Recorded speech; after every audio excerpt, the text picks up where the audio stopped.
All right. I think the plan for today is just kind of start at the top here and work our way straight down. This is loosely the order. We're going to be playing these decks in on Thursday when we get started. So my schedule, I'm actually going to pull that up here just so people who are watching can know when they get to see all these decks played. So that's the cue. The stream schedule here.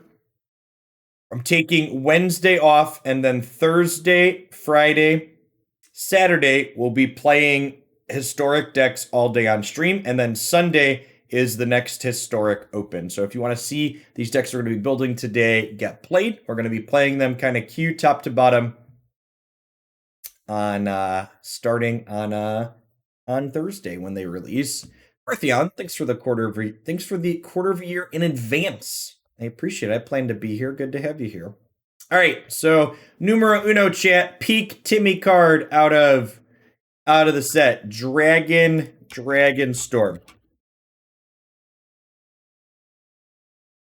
4 copies. What does Dragonstorm do? Dragonstorm says, search your library for a dragon card, dragon permanent card, and put it onto the battlefield. Then shuffle your library. It has Storm. And notably, it costs 9 mana. I said this when this card was spoiled too, I actually think there's a reasonable chance that this is going to be the best Storm payoff in Historic once it releases. And to be fair, the other Storm payoffs haven't really made much of an impact, so it's kind of a low bar, but this is kind of a self-contained one, right? Like the card that you work with this is almost assuredly Terror of the Peaks, right? When this or another creature enters the battlefield under your control, it gets to deal damage equal to its power to any target. And we've done this card with Indomitable Creativity before. So if you Dragonstorm, I guess these don't enter simultaneously, huh? So if we Dragonstorm up 3 of these, what happens? These don't enter simultaneously because these Storm and Storm copies resolve 1 at a time. Oh, it's not happy with my level of Zoom. Wasn't happy with the level of Zoom. These happen 1 at a time. So do 0, 5, 10. So you'd only do 15 with 3 of them. Gosh, is that good enough? I don't know, having to get to Storm 4 and not being able to kill them if you draw. All right. Describe all. Advanced search. Type line. Dragon. Is dragon. Formats legal in historic. Let's just search with these options to start. And see. Let's sort by converted mana cost. CMC. Mana value. Listen, chat, I would say mana value, but it's direction descending. This is Scryfall over here for people that haven't used it before. Scryfall, for those not familiar, is the result of what you get if you have people that are competent software developers write the Gatherer. Yeah, Dragon Lord Culligan does not exist yet, unfortunately. So that is not one that we can do. Dargaz is legendary, so you can't get multiple of those.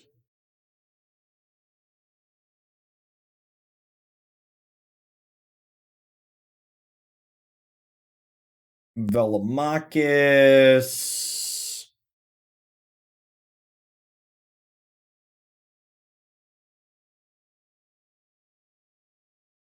Yeah, I think it is just confirming here that Terror's probably the best bet, huh? Well, so we probably want to play Goldspan Dragons because Goldspan Dragons can be an avenue to ramp us to Dragonstorm. Taking bets for how long it'll take the Gatherer to update CMC. You can't even search Historic as a format on the Gatherer. which is something. Yeah, honestly, it could be right to just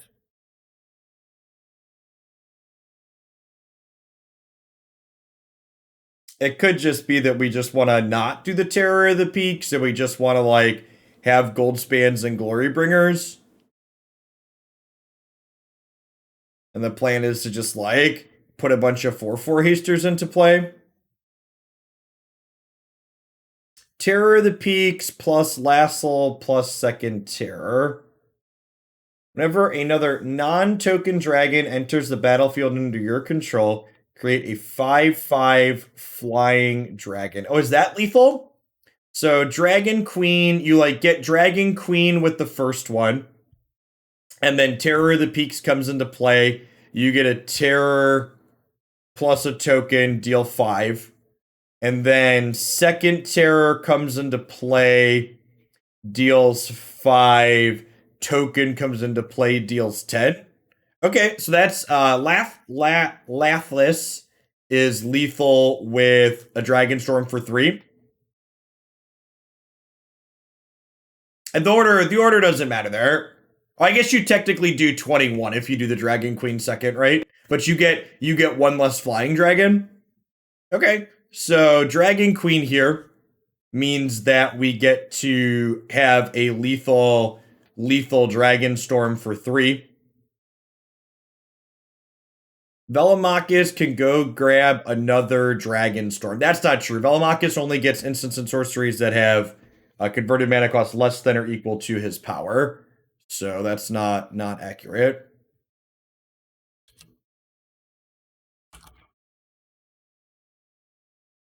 Like a couple of those. Okay, so basically we found what our combo kill is. I think I want to start there. There could be other variations of what we want to do with this, but I think Dragon Queen plus Terror seems like a reasonable direction to go in. And honestly, I think we probably want Goldspan Dragons just because they're reasonable in terms of ramping us to Dragonstorms potentially. Okay, and now we have to decide. Yeah, Iron Crag. I'm not gonna forget Iron Crag feat yet. So Iron Crag feat lets you cast Dragonstorm on 6 mana, which seems reasonable. We need ways to not die. So, well, let's do the not die last. So I would like probably Faithless Looting and Mizzix Mastery as ways to cast our things. And then Sarkin, is it Masterless? Is that the card? Is that the 5 mana? That's a 5 mana one. It's Sarkin. What's his name? Is it Unbroken? Nope. We're getting there.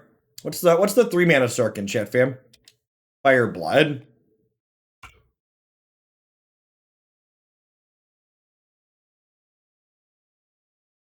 Sarkin Fireblood lets us get to that. Are you going as deep as Bergie and Sternkin to try and go off? I mean, does it look like that? Does that look like what we're doing here?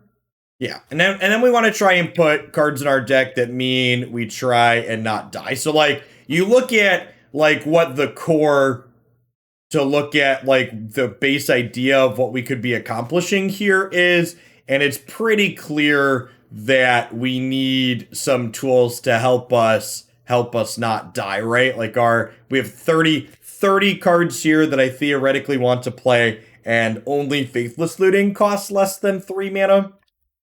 So Sweltering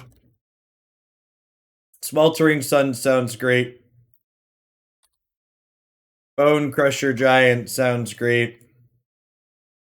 And that's 38 cards. So now we have to trim things. Now we have to figure out chat. again, listen to the words that I'm saying. Like, people that are, this deck is not fast enough and linear enough to race the other things that happen in Historic. Here's a fundamental litmus test that we're going to be asking ourselves many times today. If your deck is purely linear, it needs to be able to Goldfish turn 3 kills, ideally consistently turn 4 kills. If you can't reduce your opponent's life total to 0 or outright win the game by turn 4 consistently, your deck needs to be interactive. So adding things like mopey cards that make treasures and other stuff like that to this deck is not good, and it's not the direction we want to be going in, because those don't allow us to win the game by turn 4. So our deck has to be an interactive deck that has a combo at its top end, is what we want to be doing.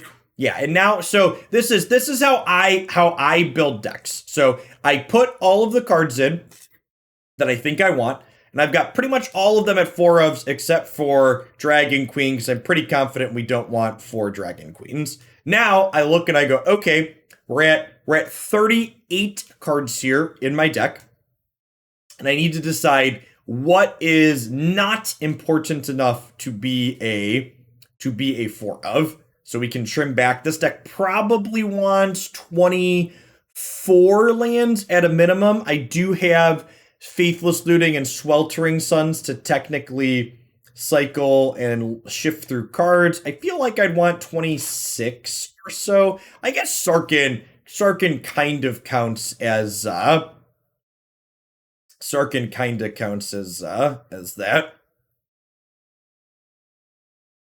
Yeah, the comment is Ironcrag Feat worthwhile? I think that's worth considering as a question. Like, I've got Goldspan Dragon here as another way to ramp up into our Dragonstorms. I guess the problem with Goldspan ramping into Dragonstorm is that the problem with Goldspan ramping into Dragonstorm is you can't just cast Dragonstorm, right? If you cast Dragonstorm on its own, it's only getting 1 dragon, and we ideally need to Dragonstorm casting a couple of spells before it, right? Yeah, Ironcrag helps you with the storm count.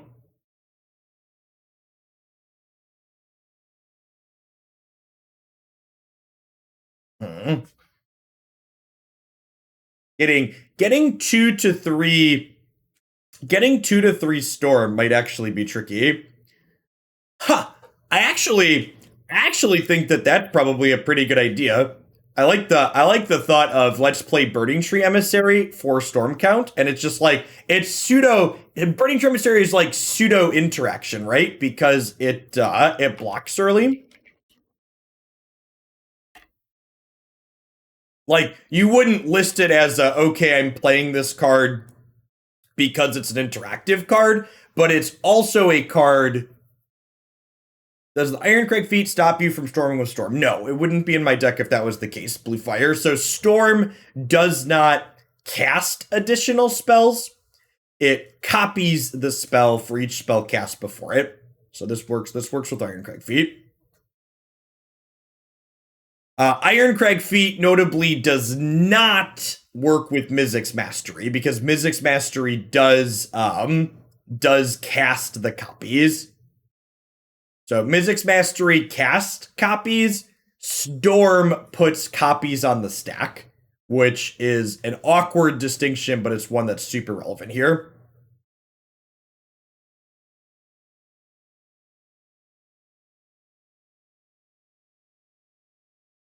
So again, for people that are suggesting Mind Stone, what's our plan to not die? That's what it keeps coming back to, is how are we not dying? Like, Mind Stone is, again, like, this is a linear card that's looking to help us execute our game plan faster, but our game plan needs to involve not dying to the aggro deck.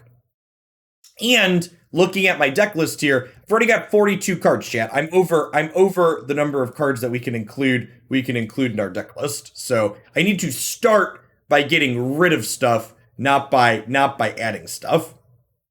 But for people We've hit the point now. Anybody who makes a suggestion in chat without offering a card that I should be cutting is going to get a 10-minute break. This is your fair warning. I'm giving you a warning shot. What do we want Shamir? Maybe Sarkhan Fireblood is too cute. I do have eight 5-mana dragons. Maybe I don't want 8 5-mana dragons and we like give up Sarkhan Fireblood plus these.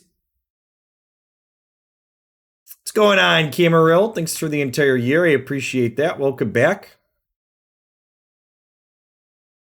I think it's probably true that we have too many dragons.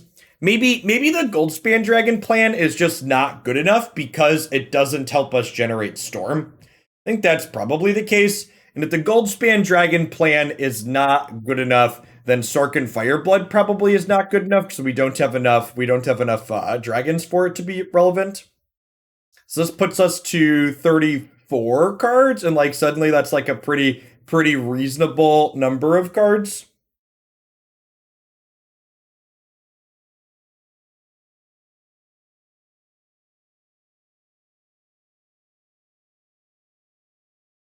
We could put, I think 24 lands is probably the minimum. I have a little bit of card selection, but not a ton.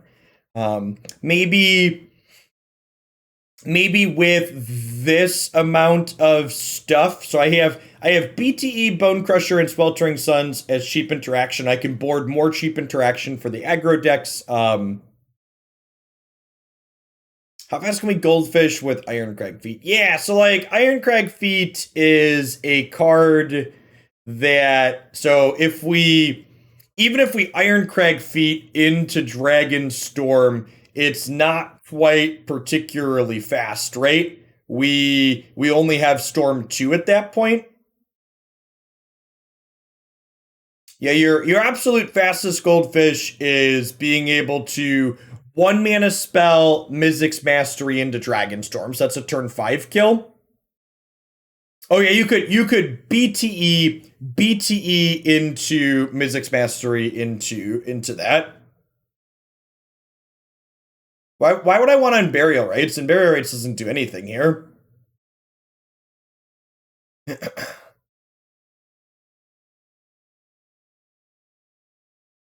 Honestly, looking at what this is doing, I wonder if, yeah, obviously the Storm decks would like free mana. What an insightful observation.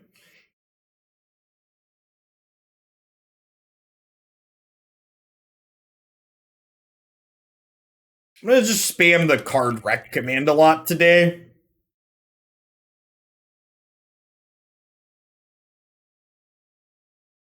So Indomitable Creativity has a lot of deck building requirements too, and it restricts you on what you're able to do. So, yeah. Honestly, looking at this, I feel like thinking about how Ironcrag Feet ends up working out. I wonder if we'd rather just be a do we want to splash blue so we can just play like Solve the Equation to get at our pieces more consistently? And maybe instead of playing Ironcrag Feet, we play for Solve the Equation.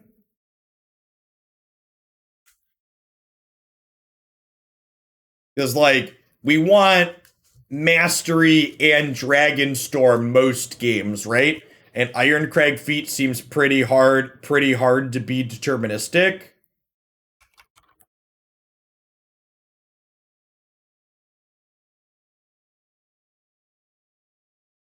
So I think a blue splash is probably good. I don't know that Brainstorm strictly solves any problems that we have. You want to play Brainstorm over Solve the Equation? No, Brainstorm does not find you specific cards. Solve the Equation finds you specific cards. Yeah, Brainstorm would let us play Prismari Command. Is Prismari Command perhaps better than Bone Crusher Giant? Is that possible as our deal too? I guess Bone Crusher is a 2-mana deal too. The treasure ramping is not irrelevant either. I don't hate that.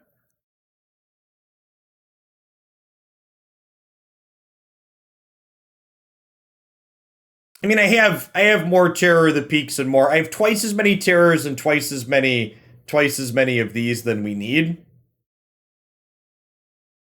We could cut down to closer to the minimum on both of these and then play Brainstorm if we wanted to. That's definitely something we could do. The question is how low do we go? So we need two terrors and a Lathless to combo. Yeah, I'm kind of inclined to agree that I think Brainstorm's a trap. That card is just like not trivial to enable in this format.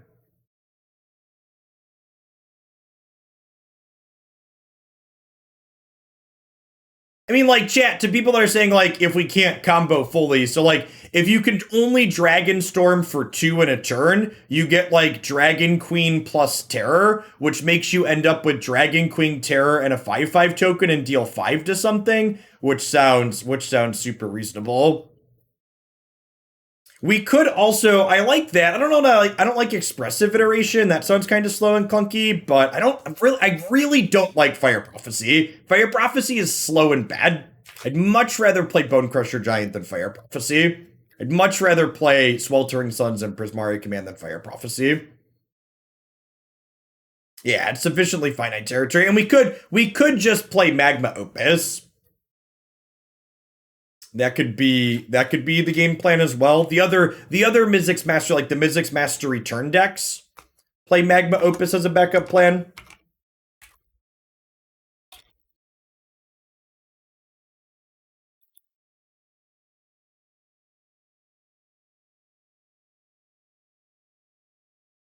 So now we have like this looking thing.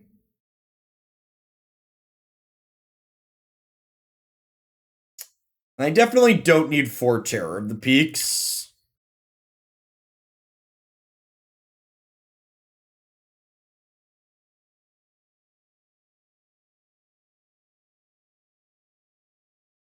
To the people hyper-focused on being able to put dragons back into my deck, stop it. I think that's a bad plan. I think I'd much rather just have one more of each of these rather than playing a bunch of mediocre and weak or hard to enable cards that put things back into my deck. These cards are reasonable to not terrible to just cast for mana. We'll just cast them for mana if we draw them, and we'll play one more copy than we need of each. And if you get incredibly unlucky, play a deck that you need to be less lucky with. Like, I get that it's gonna feel bad. You're gonna hit both your dragons, queens, in some amount of games, and you're gonna feel bad about it. That's just how Magic works. So a lot of your games are gonna feel bad. All right, so let's go down Bone Crusher. This is 39 with Magma Opus, and this providing some selection and mana. We could probably get away with less than 24 lands. Maybe we could do 23.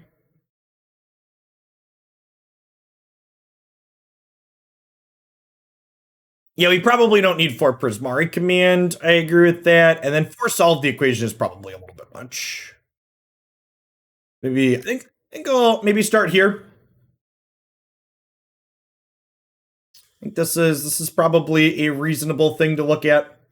This is probably the most complicated and involved deck that we're going to end up building today in this set. So there's a lot of different directions you could build it. You see, we went through the different iterations of things we wanted to be doing. I think I want to start here.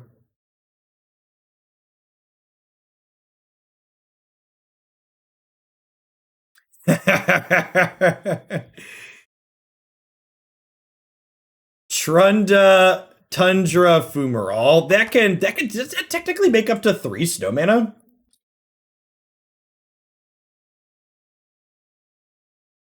Huh.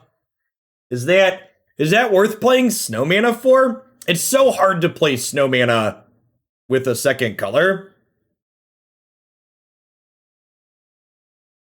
No, if Historic Anthology 5 was out, we'd be building decks in the Magic Arena deck editor.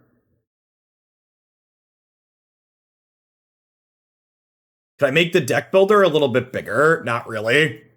If I zoom in here, it gets squishy, and they don't all with the mouse overs don't always work. So, and the names get squished like this. I'm not sure they have card names on single lines.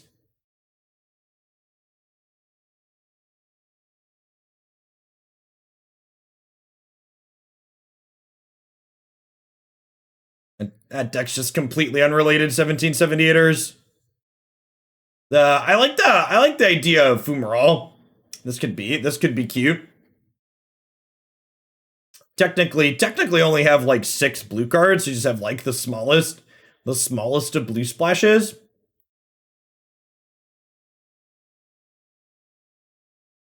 This is an interactive card that lets us this is an interactive card that lets us chain storm as well. I kind of like the idea on Tundra Fumarole. Nah, my combo deck doesn't want to play Faceless Haven.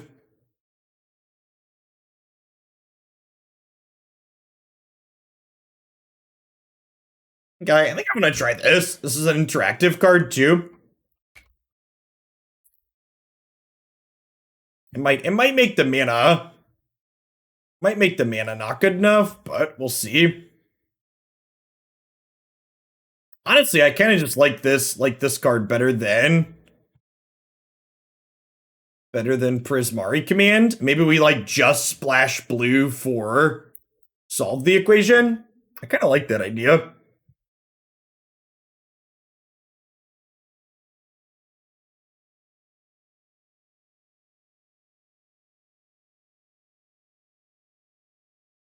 And this is, I guess if we're doing this, we could trim the Bone Crushers. Yeah, it's kind of like Burning Trees 5 through 8, right?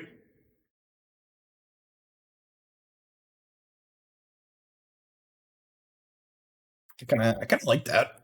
That's and this is like a great example of a great suggestion, right? It helps our primary game plan of being able to combo while simultaneously being an interactive card that can help keep us alive.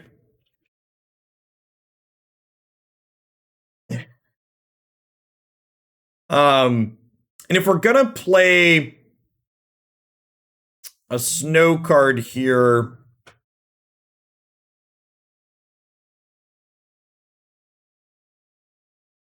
I'm just gonna play the 4th solve the equation, and I'm gonna add some lands. I'm gonna call it a day. What's the blue-red duel? What's the blue-red snow duel called, chat? This is just MTG Goldfish DMS. It's super clunky and awkward. It blows. We complained about this last time. It blows my mind that there is not an online deck editor that just works like the Magic Arena deck editor.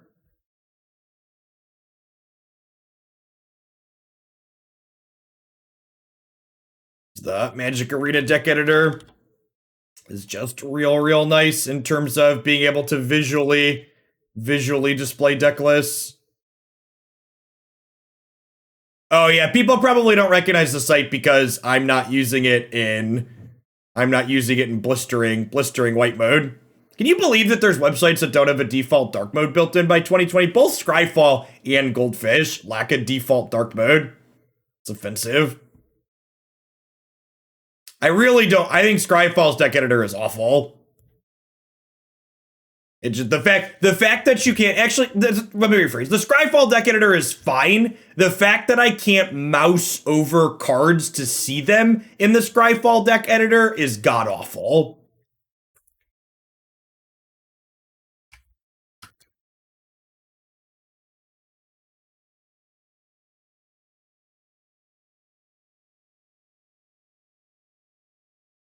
Yeah, Moxfield doesn't do what I'm talking about. It doesn't let me visually display the deck list how I want. Okay, so how many non-snow lands do I want in here is the question. How many steam vents do I want?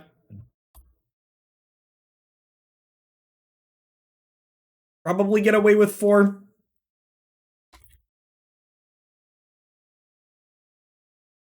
This is 8, 12, 13 blue. For 4 solve the equation's probably fine. And then one thing, playing all these snowlands lets us do 2. What's the 1 mana? The 1 mana snowbolt. What's that one called again? Ruin. Thank you for the 11 months. I appreciate that. Welcome back. Frostbite. Yep. We'll put 4 Frostbite in the sideboard. What else? What else do you have? Someone else said miscast earlier. I like that suggestion.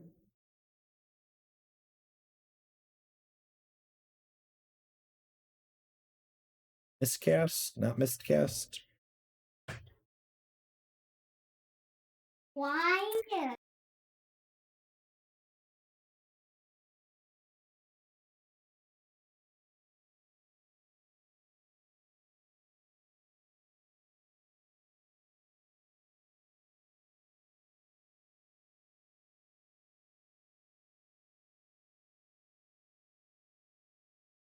Kid came in here with his game music on his Switch, trying to get me copy struck, chat.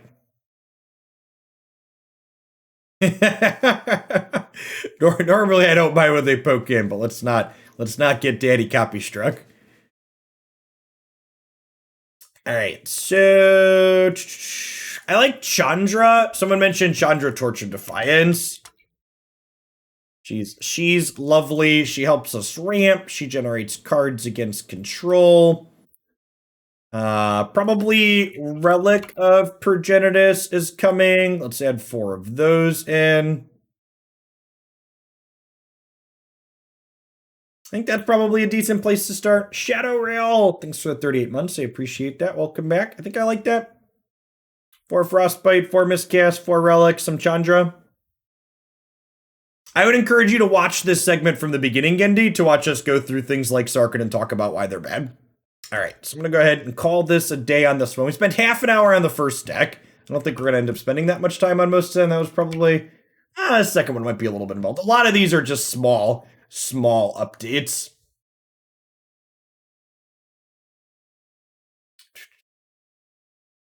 Great deck.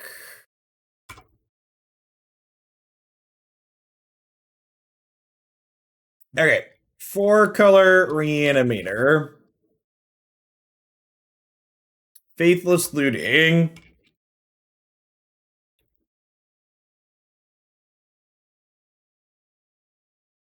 Grizzly Salvage. Burial Rites. Elish Norn. Jin-Gitaxias.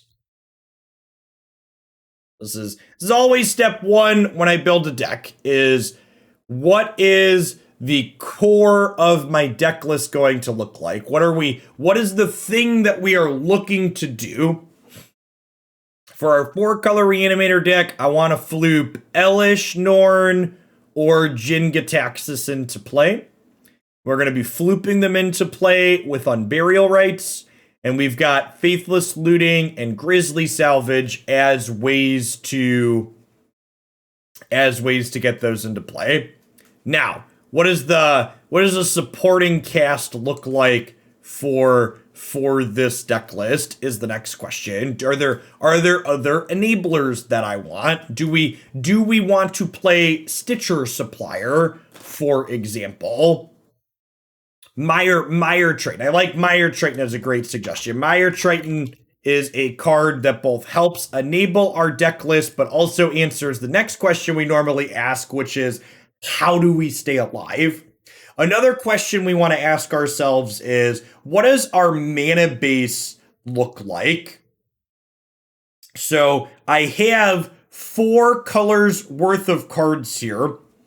So I have to ask myself the question, okay, what is my base color, the base colors of my deck? So like, am I splashing white? Am I splashing red? We're probably base black because I want to cast Mire Triton and Grizzly Salvage. Yeah, so basically, I'm going to be 3 colors with a splash. So do I want to be like Jun Splash White? Do I want to be Abzan Splash Red? The fact that Faithless Looting's a 1-mana card would probably imply that I want to be on the white splash because I want to have red early to cast Faithless Looting. It's probably a reasonable assessment to be. It's also very possible that I want to play something like Paradise Druid. So that way we have fixing. It's a shame that Sylvan Caryatid isn't legal in this format. We would love that card.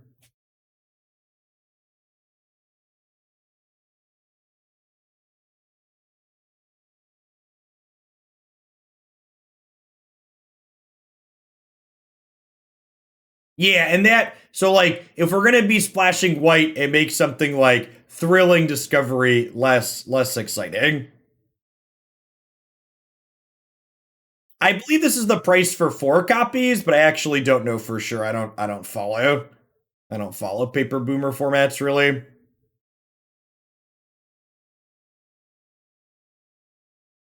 Goose versus Paradise Druid. Goose gaining life has a lot of real upside as you go along.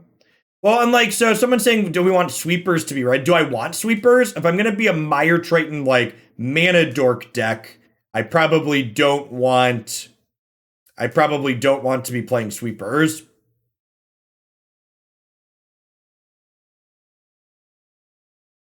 That's again goes back to the okay, how are we staying alive? What are our interactive elements? Like, are we a Thoughtseize deck, for example? Do we want a second way like Cathartic Reunion to ditch things out of our hand into the graveyard? Are there other what are other discard outlets? So we have the obvious red ones. Are there any less obvious discard outlets we want? Do we want to get extra cheeky? What's the Entomb creature out of Kaldheim? Anybody remember what the Entomb creature? I think it's 4 mana, which might be too slow.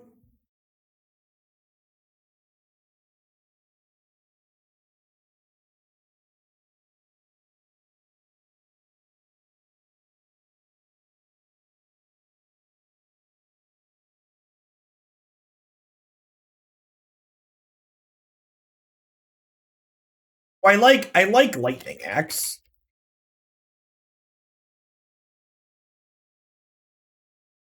Like I like Lightning Axe. Philocomus is a combo deck that's running around.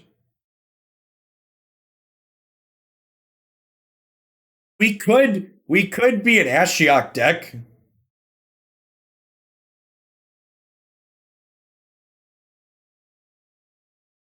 Ariki Lore Mage, is that the one I'm thinking of? Search your library for a card and put it into your graveyard, then shuffle. If it's instant or sorcery, put a count of this. Yeah, that's the one I was thinking of.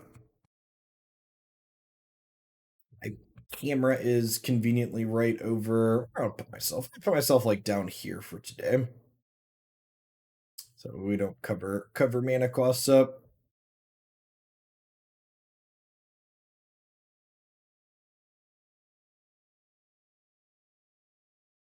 Grixis? No, I don't really plan to play blue cards. This is a colorless card.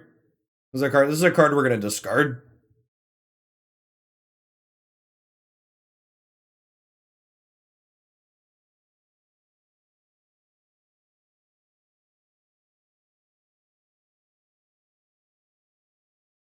Yeah, just playing some Thoughtseize is probably a good idea.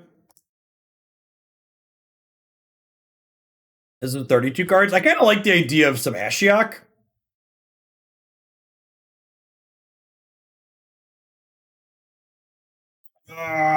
What's the 3-mana Ashiok, chant? Which one? Which one is it? Dream Render? I feel like it's Dream Render. Yes, nailed it. This is 34 cards. And then do I want a couple of just like value cards in here that we can like maybe Jin is a card I want out of my sideboard for like the combo and control matchups.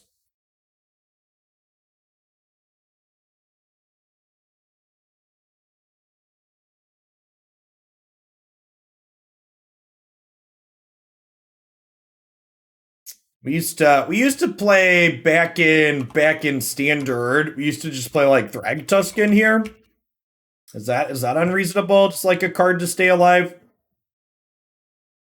So Thoughtseize is better than Inquisition because in a pinch you can Thoughtseize yourself to put Elish in the board in the bin. We could be a coward and put at least one Jin in the main. Now I think Thragtusk is better than something like Palaka Worm because Thragtusk is castable when you draw it.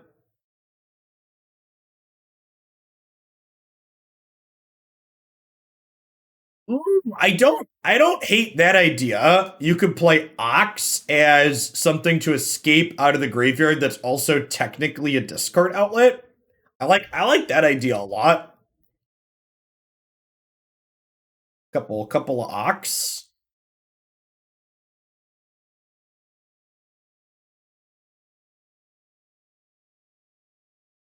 All right, so this is 30.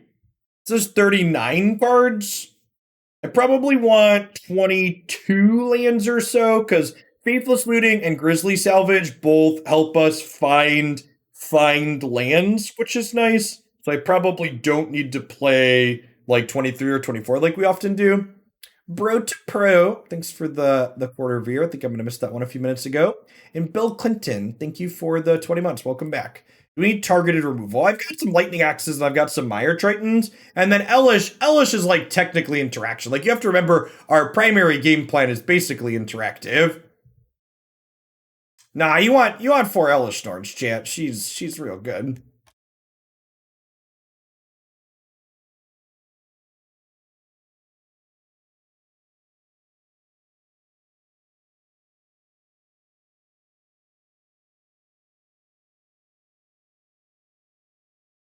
I like that. Now, one question might be is the mana workable on so few lands?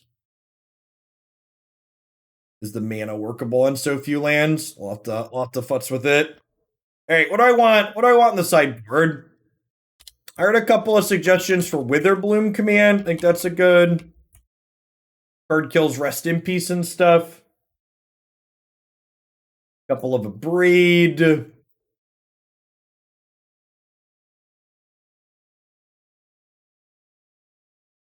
Couple of Maelstrom Pulse. This mana base will be rough. I don't know that I agree with that. We'll see. I don't know that we quite have enough white for Rip Apart. I think I'd rather have Pulse than Trophy. I have 4 Thoughtseize in the main. What's going on, Hats? Thanks for the 16 months.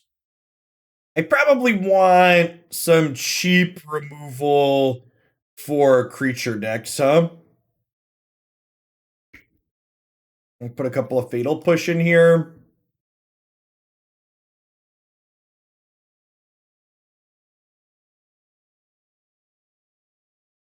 Why is Elistar good? Have you considered reading the card?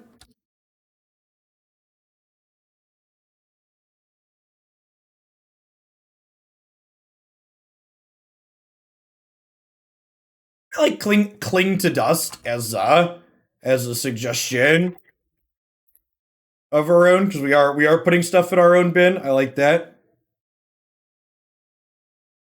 We have Ashiok as main deck graveyard hate as well. I'm gonna put a third Fatal Push. We'll start here. I guess we could play. Maybe we want a couple extra discard spells on the board for the control matchups.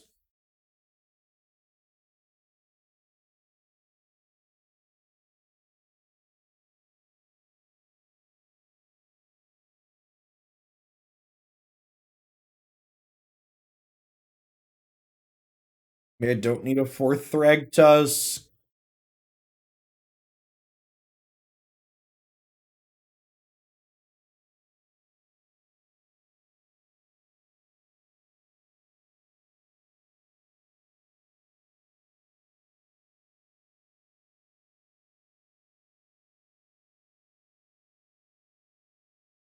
Ink. Ancient Grudge is too narrow and bad. Also, like, a lot of the cards we're gonna want to be getting rid of are graveyard hate, so like our thing removing graveyard hate having flashback isn't really relevant. Alright, the mana base. Ugh. The mana base. Ugh.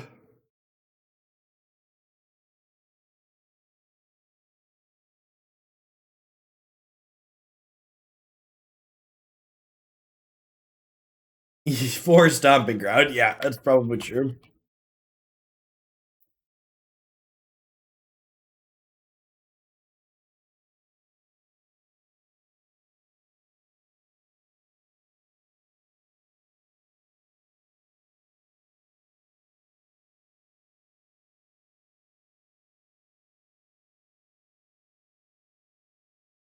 All right. So I probably want some combination of In-Death and Savvy Triomes.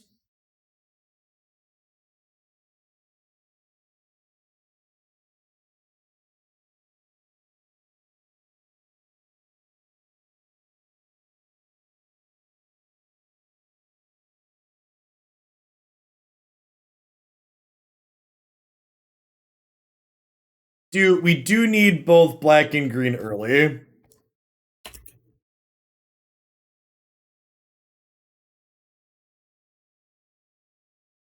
What's the fast land called? The black green fast land, Booming Marsh.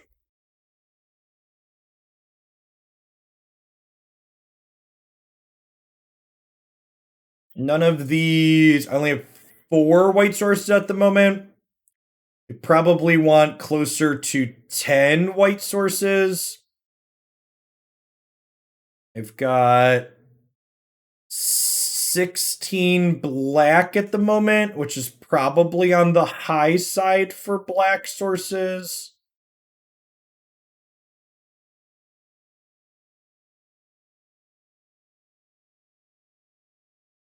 Probably want like 15 red, 15 green, 15 black.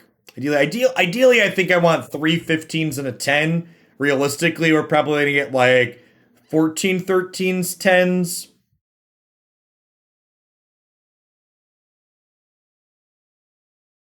How many triomes is too many triomes, chat?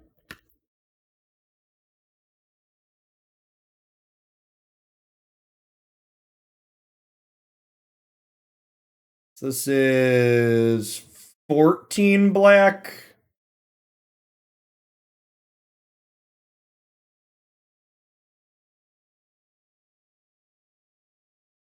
How much red do I have? 8 red at the moment. 8, 12 red. How much green do I have? 10 green.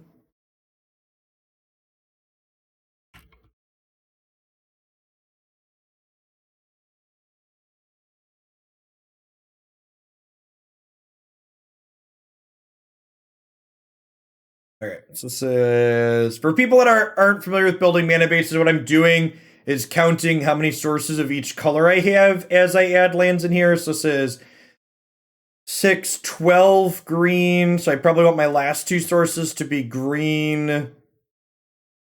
I have 12 red. I have enough black. I have 10, 14 black. So black's probably good. We want 1 basic? No. We get wastelanded by Field of Rune. Yeah, maybe we just want some Temple Garden. I can give up some overgrown tombs for. I give up some overgrown tombs for some blooming marshes.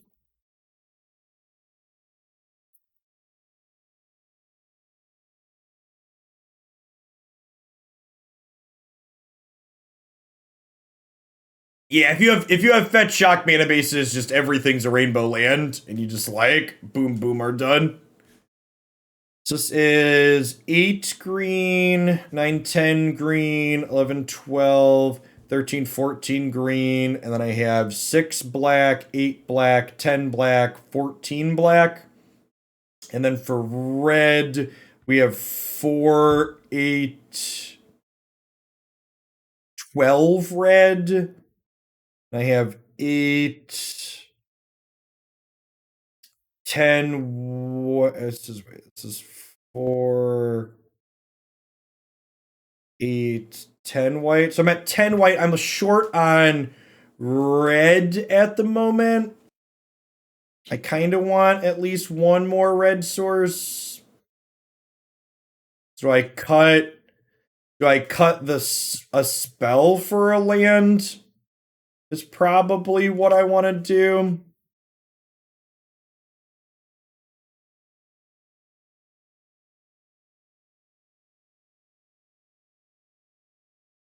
Get up to 23. Do you count Goose as a mana source? Kinda. Like, Goose will, like, kinda let us fudge the rest of these numbers like I'm fudging it.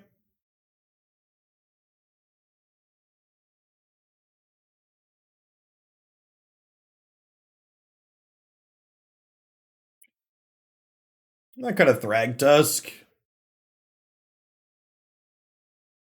I'm gonna add a. What's the red-white fast land called? Having a red-white flash land is probably not good, so I want. Let's add a third. Let's add a third buddy land. Okay, so this mana base is 14 black, 14 red, 14 black, 14 green, 13 red, and 11 white. Maybe I want to turn a white source into something else. I could turn a white into a red, which would give us 14, 14, 10. I could also go up a green source because green is kind of fixing with Gilded Goose.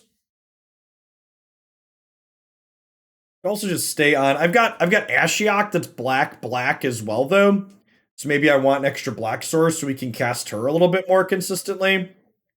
Yeah, so like salvage is fixing, but it's only fixing in the instance that you already have both green and black.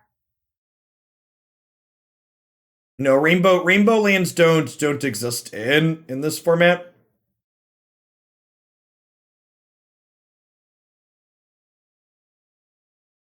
Turn out Sun Petal Grove into a Blooming Marsh.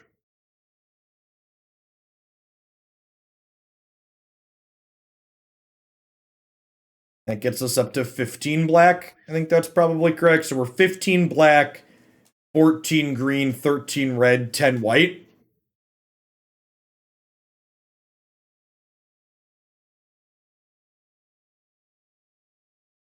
Yeah, that seems fine. Let's start there.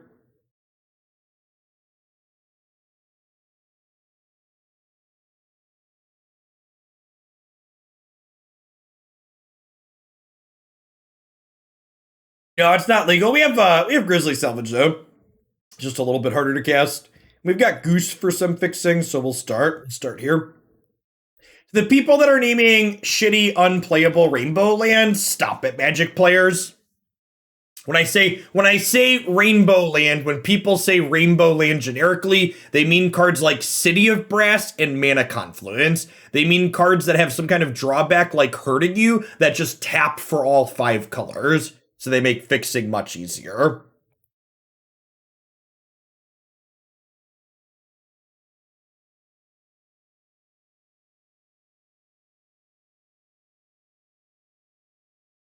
Yeah, I don't know that I put Reflecting Pool in that same category because Reflecting Pool's not fixing, or more specifically, it's only fixing for your second color.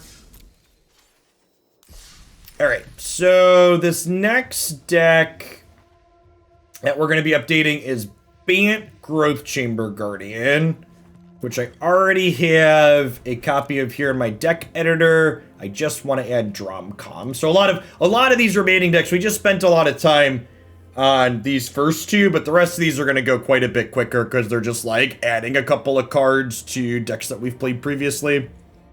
Thanks for the 39 months, DMS. I appreciate that. Welcome back.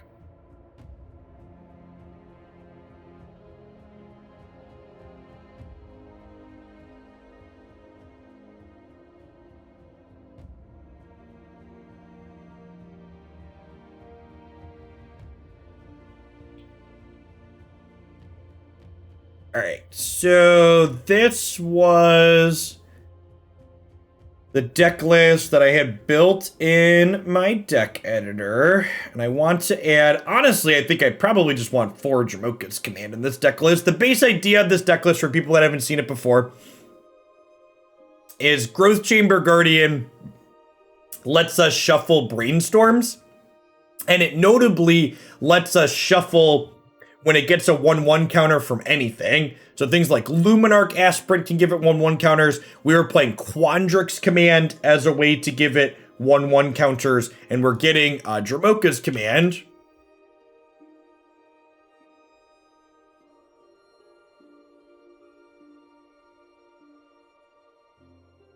How do you spell Dromoka? Is it DRA? It's Drom, right? We used to call it Dromcom. Got it.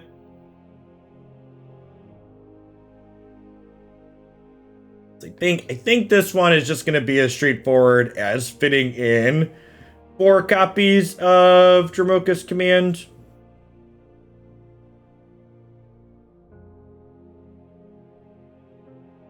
Although I don't know. Update preview. I don't know. Oh, they're there. It's like they didn't show up the first time. So I probably don't want the full 4 Quandrix Command. And maybe these couple of Gilded Geese can go away. They were kind of filler. Trim a Scavenging Ooze and a Quandrix Command. And then does the mana still work in this deck with more white spells? So it's 4, 5, 6, 7, 8, 9, 10, 11, 12, 13. I think Hengeway Pathway. The blue-white one. For some reason, it's not letting me. It's not letting me mouse over on it. Hengegate Pathway is the blue-white one, right? Ooh.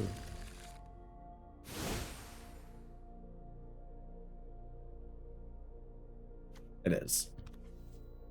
Oh yeah, I guess Dromoka's or Ojutai's Command could be okay in here too. Yeah, you look good, silly cheese. We do have getting back any of these is like pretty reasonable with it.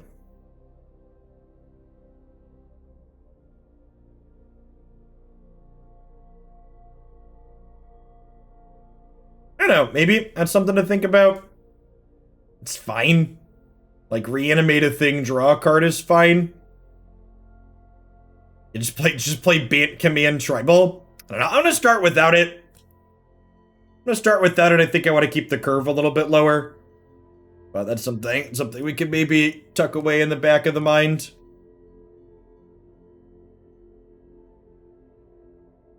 Hey, Patches, thanks for the 14 months. Welcome back. Yeah, you did miss Dragonstorm and Frights. Those are like the first hour of the segment. Spent a lot of time on those two. Those are the two more involved ones.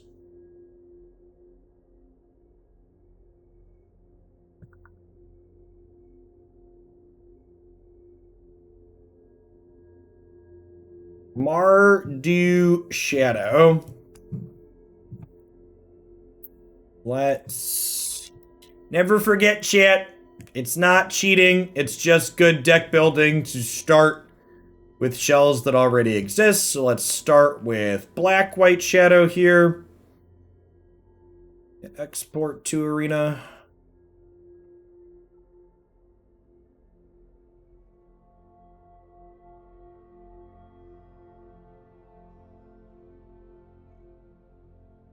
Start with this and then figure out what exactly we want to do with it. So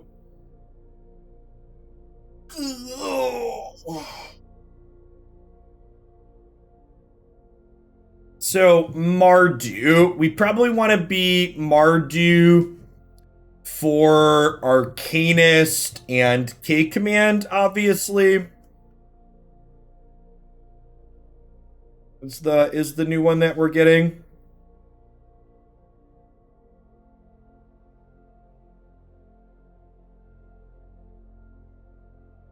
is this Black-White Shadow the best place to be? For a Mardu build, we might not want to be a Ranger of Eos deck, so maybe this isn't the best place to start. Bam, just starting with a blank slate.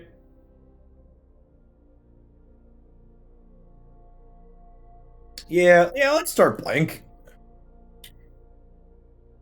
We can borrow some of these. Some of these threats are easy ins.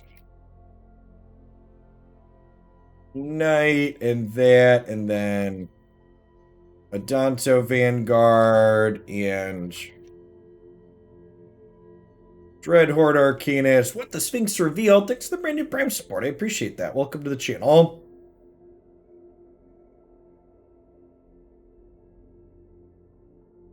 Thoughtseize.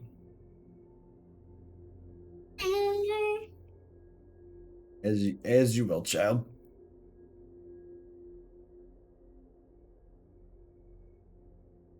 Blood Chief's Thirst. Probably. So I don't know, being 3 colors, if I want to be deep enough into white. Deep enough into white to play double white cards, but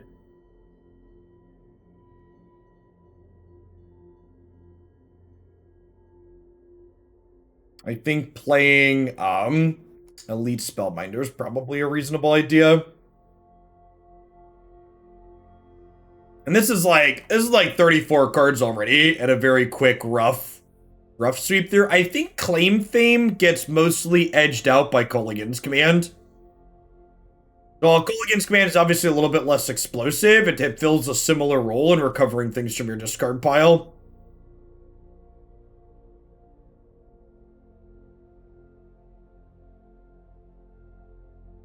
Yeah, having K-Command as a way to recover your Arcanist is gonna be pretty reasonable, I think.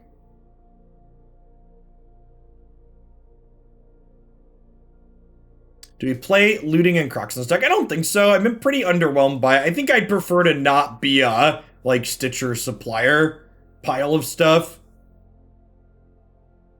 You want Kazul's Fury? Yeah, I can see that. As a way to punch through. We could also play people talking about ways to flashback Kolaghan's Command. What if we just play Demonic Embrace?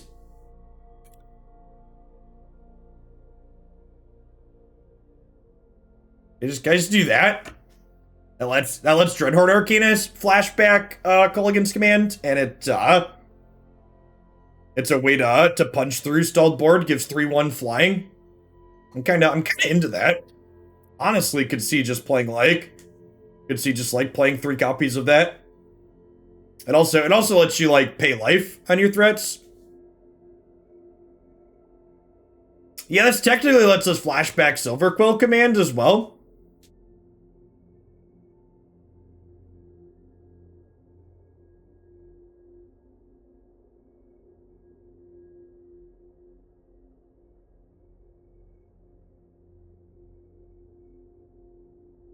This is 39 cards, which is a couple too many. I think I want at least 22 lands in here.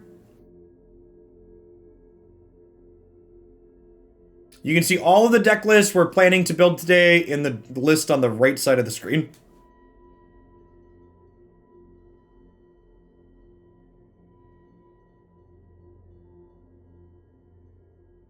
Is Spellbinder that good? Yeah, I think so. It might not be 4 of good, though. We go down to 3 of that, and then that gives us 22 lands. I think that's probably a decent place to start.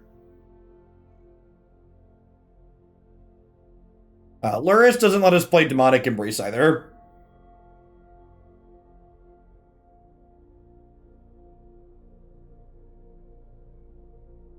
If you want a Mardu Sedgemoor Witch deck, I'd encourage you to check out the Mardu Tokens deck that's up on my website. I think that's a slightly different deck.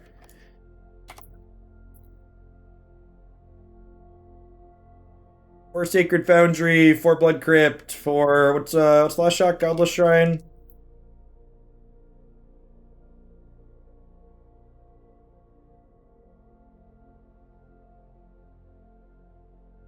For Egdom's Awakening.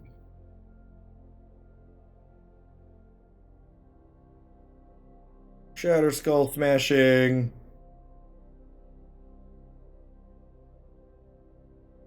Probably a little bit short on white sources here.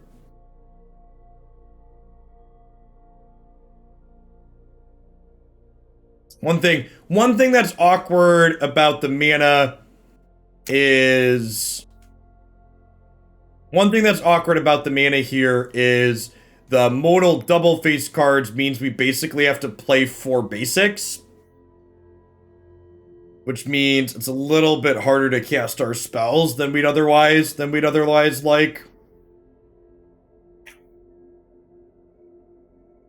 With 12 shocks, I might not need the full 8 bolt lands.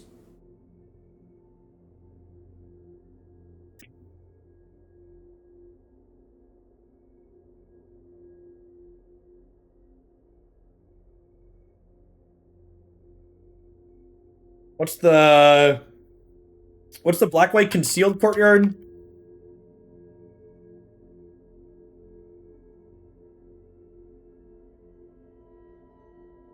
So this gives us 12 white, 16,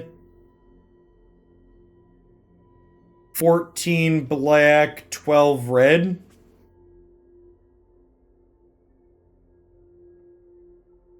So 14 black, 12 red, 12 white. It's a little bit on the low side. Yeah, elite spellbinder is single white. It can be it's a little hard to see that mana costs on my dark mode there, but all of our cards are single white.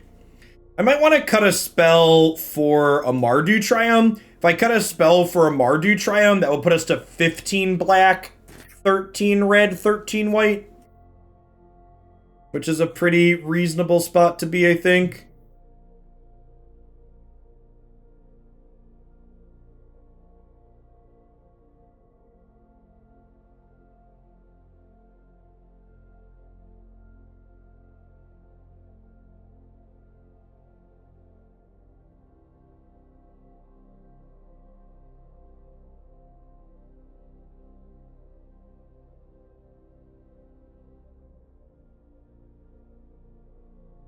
Yeah, the people who are like, will you please think of the basic lands, Jeff?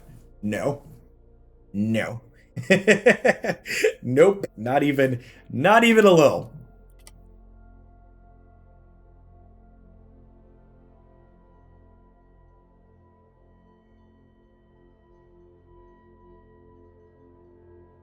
Yeah, I think Charming Spellbinder is fine.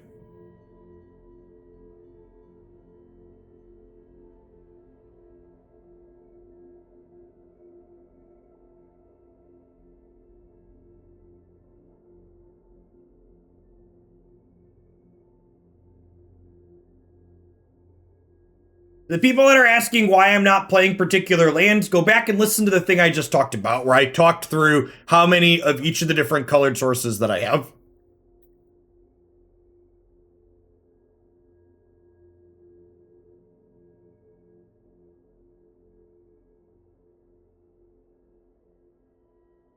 Burn's not really a deck pick, so I don't think you want to play a card like Helix in our deck.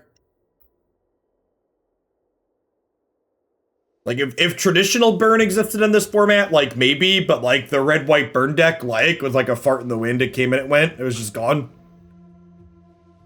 I do think having some cheap removal is good. We can also just, like, one of the things to understand about the decks in this format,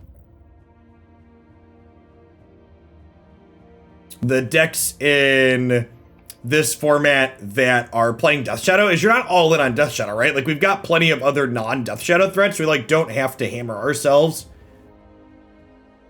necessarily. All right, what's the exile target monocolored card called? Vanishing Burst.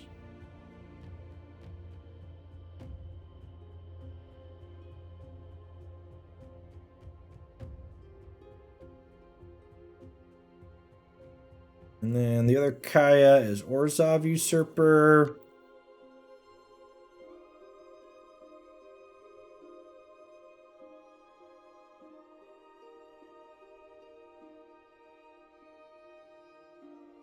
I think things like Fracture and Rip Apart are fine. There's like generically good cards that are fine. Like we'll be sad if someone rest in pieces us. I don't know if we want Graveyard Hit of our own. Archon of Emeria is not terrible.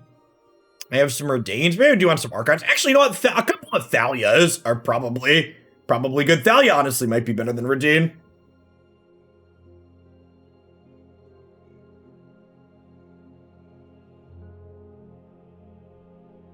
I have Kaya's technically Graveyard Hate.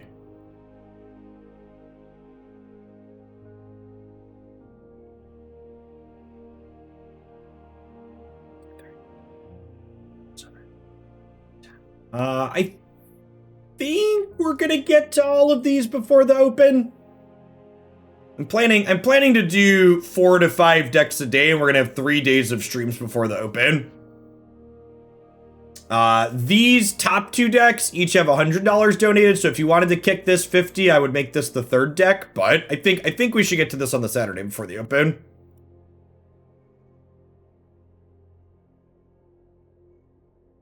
An extra elite spellbinders probably are better off as another permanent piece of hate.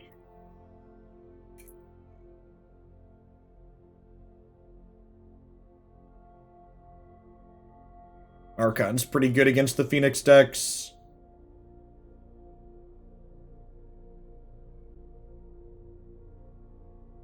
Angels just isn't very popular pick, so I don't really like casting for that. So, people suggesting Skyclave Apparition, I'd encourage you to look at my mana and then realize why that's not a good idea.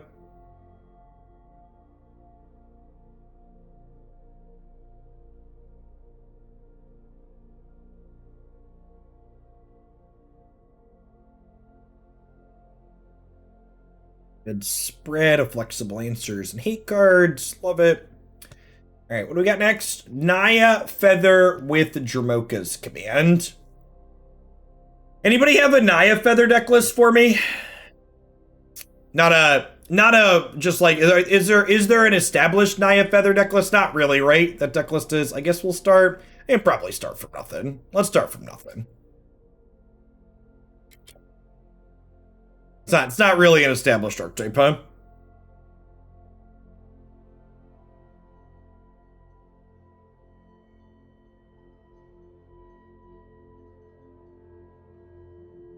Soulscar Mage, Feather Redeemed,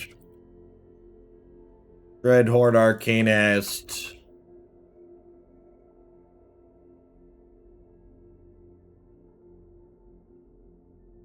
Tenth District Legionnaire. Dramoka's Command. Reckless Rage. Hey, Taylor. Entry into the open on Sunday secured. Thanks for the 5 months. Glad to have you. Yeah, fight is one. Excellent.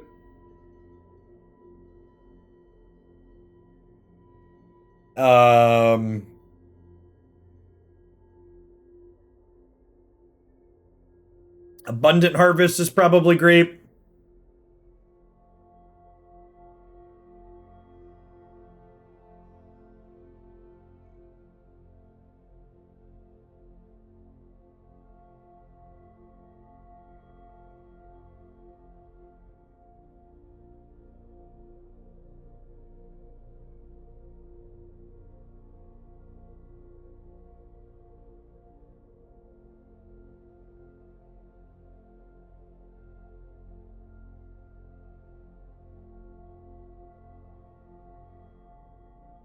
There is an Atarka's Command deck list I need to add here. I need to build something with Atarka's Command.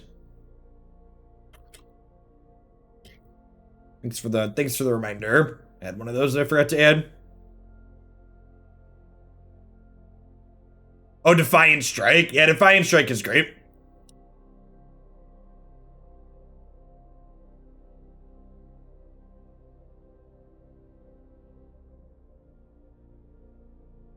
And that's like 36 cards, right? like I said, a lot of these deck lists are going to be less involved than the first couple that we did. Yeah, we can play a couple of gods. Like, we can probably afford to play 22 land since we're playing Abundant Harvest.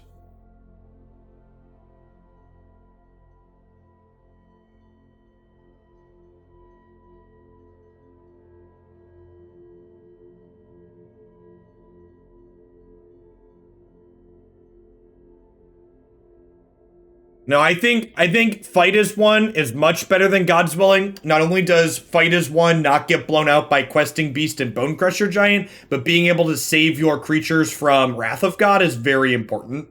So, and actually, I'm not even sure that God's Willing is better than Blossoming Defense, if I'm being honest.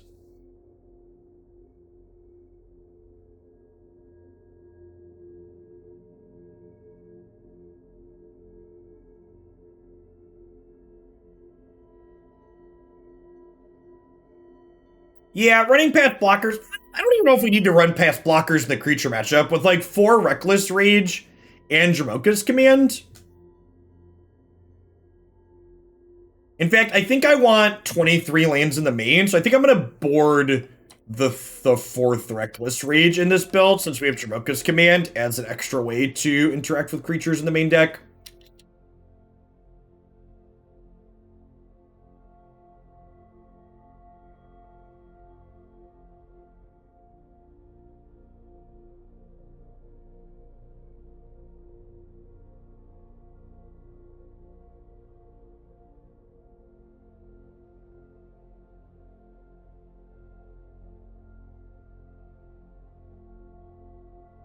Yeah, you can see over here on the right, all the deck lists we're going to be looking to build today, and then all of these deck lists in the queue will be getting played on stream at some point after the new set releases, or the HA releases. Okay, so this is 16 white, so I want some red-green lands here.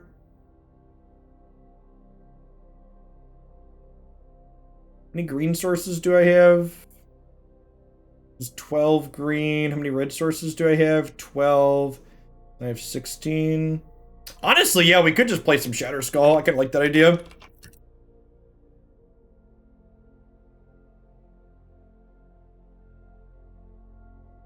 You wish the deck build in Arena was better. MTG Goldfish is a trigger. I actually completely disagree with you. I 100% prefer building in the Magic Arena deck editor. Being able to visualize your curve is ideal.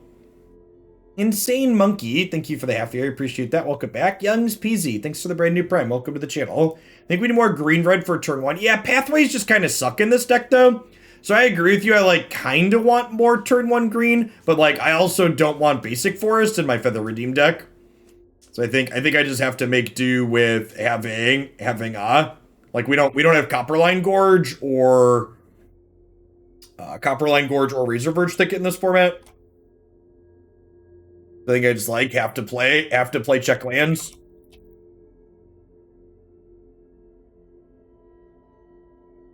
Yeah, my number one request for this format is just like please finish the land cycles that we already have. So this is 16 white, 15 red, 13 green, which I think is fine.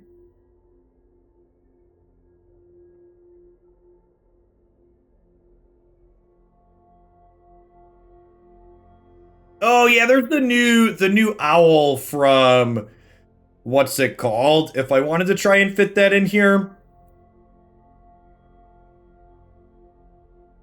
I hate a 17th creature.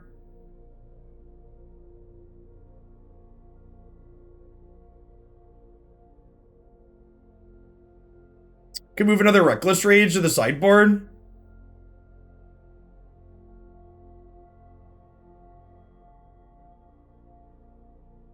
What's the owl called?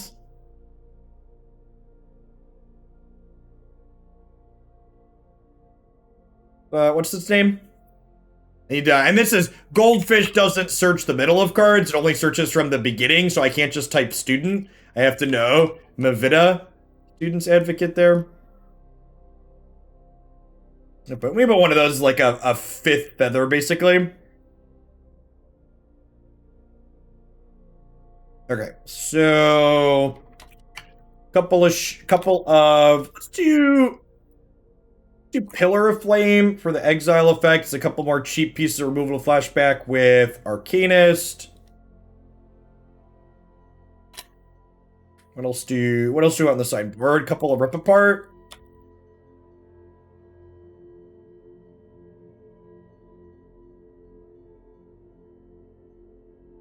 Probably want some Adanto.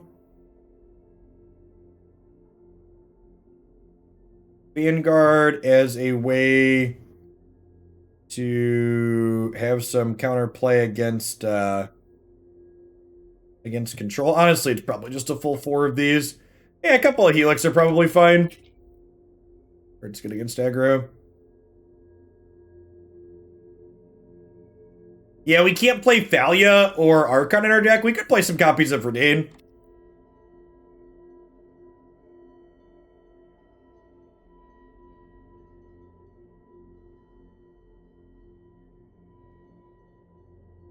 Nah, I don't think we're grinding. I think I'd rather play something like Redain.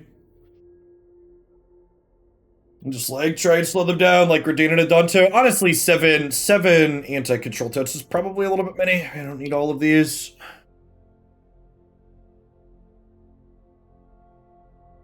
Nah, I don't really play Paper Boomer formats anymore, Vulgar, so MH2 doesn't really have any bearing on my life. If Wizards was smart, we'd be getting an MH2 historic anthology on Magic Arena, so Magic Arena players could enjoy it, but they don't seem to want to cross promote their products.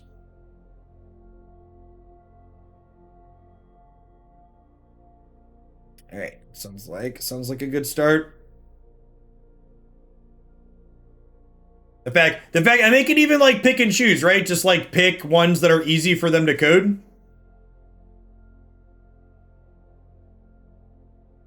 Wouldn't we want more Graveyard Hate with all the Reanimator deck likely to pop up? I don't know. All the Reanimator decks? Like, this is the thing, too. Like, Historic's not going to suddenly be this huge, giant, different thing, chat. Like, there's still going to be a lot of people playing mostly the same decks that they're playing before, right? So, like, there's going to be people that, like, try Reanimator decks, but there's a good chance they're just, like, not very good. So, like, taking my deck and warping it significantly to fight against a deck that's probably not going to be very good is, like, you know, probably not a smart idea. And also things like Redain cover that theoretically too. You know, we could play, like, I don't want to play something like Rest in Peace or Relic, because, like, we're a Dreadhorde Arcanist deck ourselves. You could play something like Soul Guide Lantern still, I guess, if you really care about it, but I think my gut says to start, I don't really care about it. Alright, Grixis Dragons with K Command.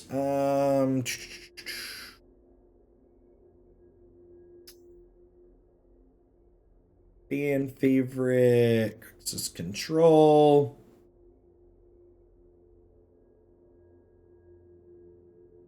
Hey, Imminent, thank you for the 17 months. I appreciate that. Welcome back.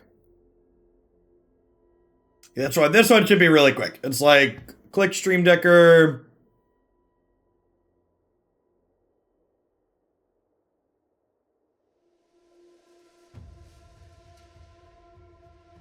Make a copy.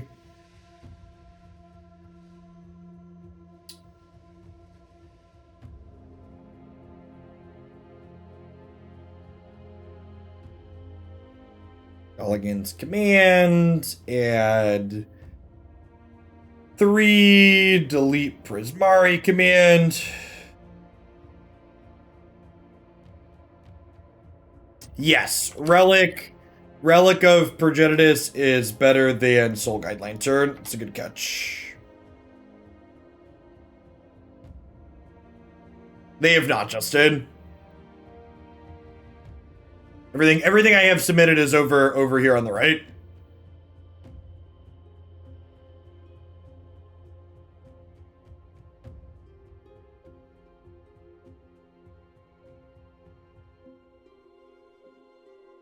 Hold for a moment while I log into my website's admin panel so I can update the deck list on the website.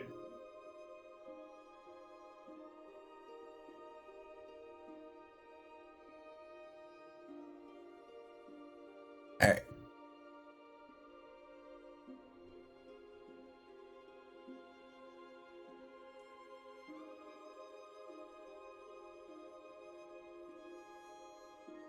WordPress is great, Chip.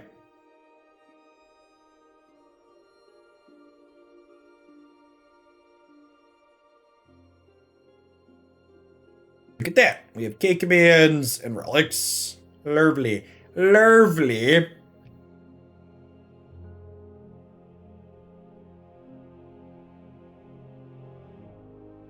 Mardu reanimator. All right.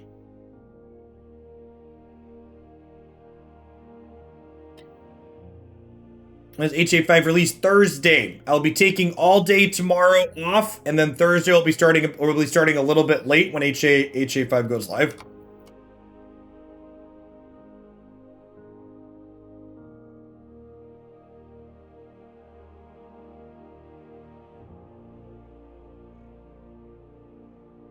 Thanks for the tip, Justin.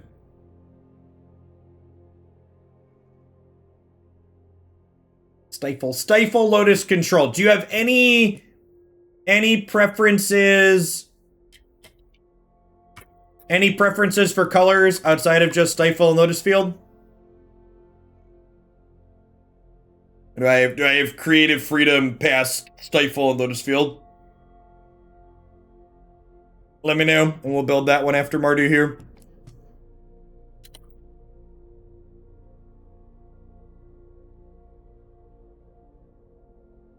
Creative freedom, fantastic. You love to hear it. All right, so Mardu Reanimator. Elish Norn, Faithless Looting, Unburial Rites. What next? For Thoughtseize?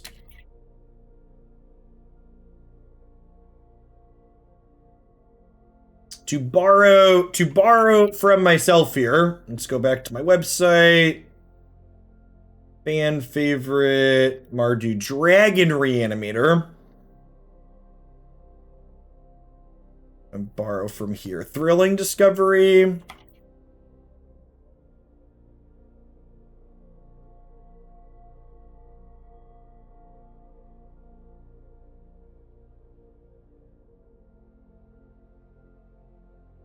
gonna play some Shieldred.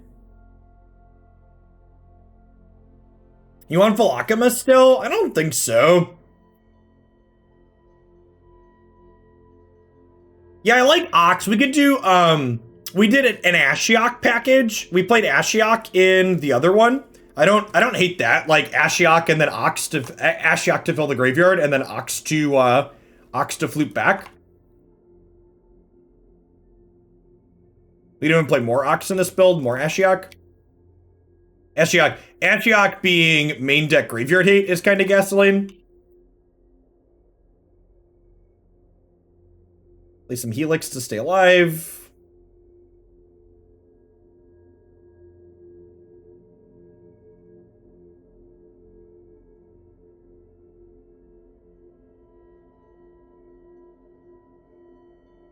Turtle MTG, thanks for the 21 months. Welcome back.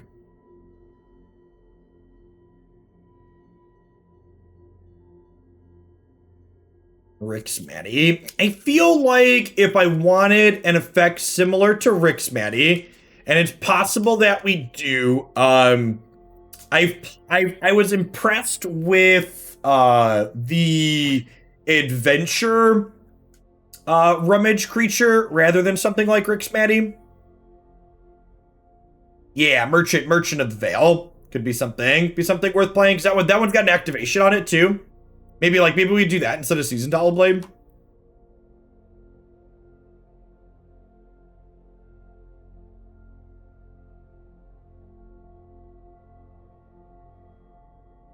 I like the idea of a Jin gets access. Like 2 of these in the 75. Is there a deck that wants to main deck Rest in Peace? I think Valky's very good. I think he's too slow and fair. This card actually looks really good, right? Like, and this is 20... This is just like 23 lands. Just like pretty trim. We've got Thoughtseize and Helix as interactive elements. We got these to churn through things.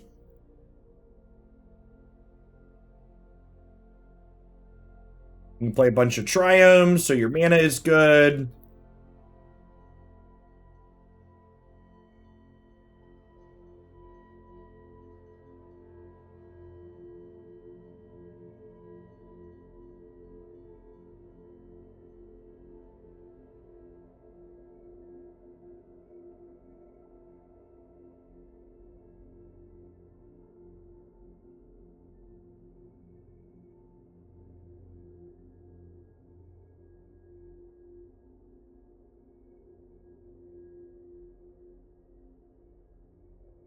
This build can probably afford a basic land.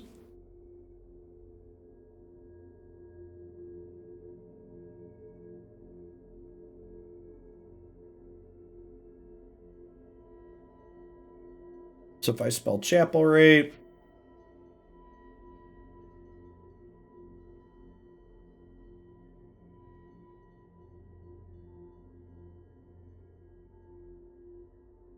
I don't need all 4 triumphs either. So this is, at a quick count, 8, 12 black, 14 black, 18 black, and this is 8, 9 red, 17 red, and this is 4, 5, 6, 14 white. That's probably right, actually.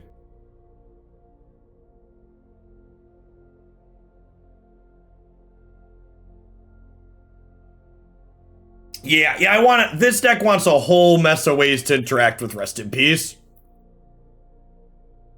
It's really sweet. Like this is actually part of the power of Mardu. Here is we get to play like 6 ways to kill Rest in Peace here. Do not say WOG in my chat. That is a slur.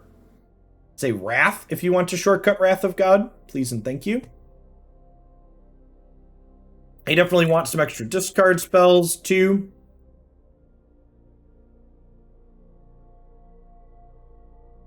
I don't know that we want an actual hard sweeper in our deck, and I kind of feel like if I want a hard sweeper, I probably want it to be a damage-based one. Is Clarion better than Anger? I feel like if Phoenix is going to be a peak deck in the format, having access to Anger sounds kind of appealing.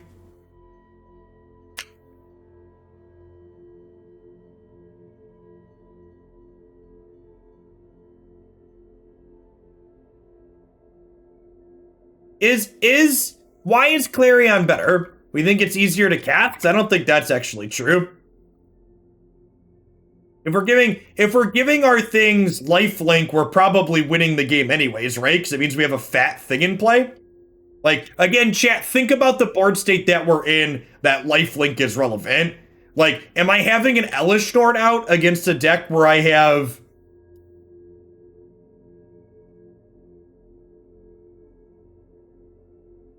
I'm not, right? Oh, a couple of Clings are probably a good idea. Honestly, yeah, I guess I don't really need Soul Guide Lantern or Cling because I've got Ashiok in the main. Yeah, exactly that. If Elish is out, we don't need lifelink. I probably want, honestly, 3 Jhin for the control matchup. I probably want another way to kill Teferi in my sideboard. Probably just a couple of Noxious Grasp, right?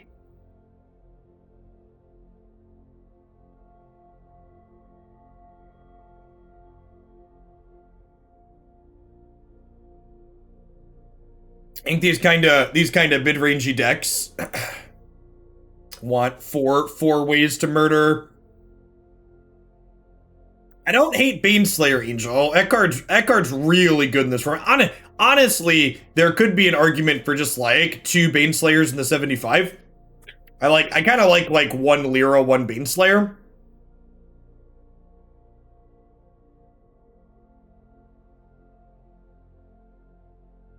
Probably don't need 4 Ox.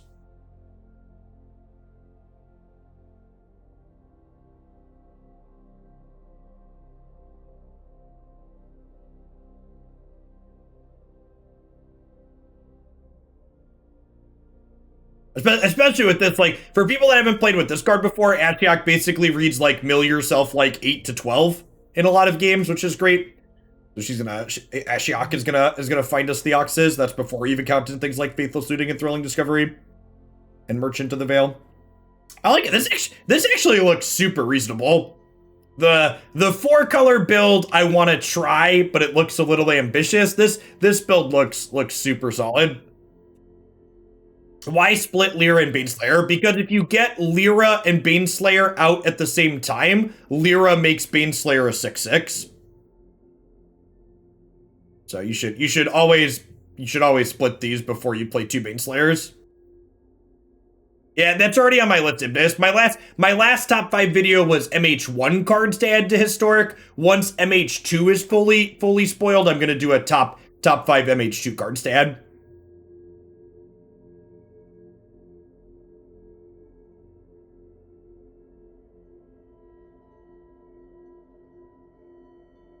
All right, Lotus Control. These are chat's favorite kind of build arounds. All right, chat. What are we doing with Lotus Field and Stifle? What are we doing? Justin said they weren't picky about the rest of it. Is it just Gearhulk Teferi? Is it just Jeskai? It's probably Jeskai, right? You just like ramp to Gearhulk and Opus? It's like Jeskai Opus. And do we play Blood Sun too?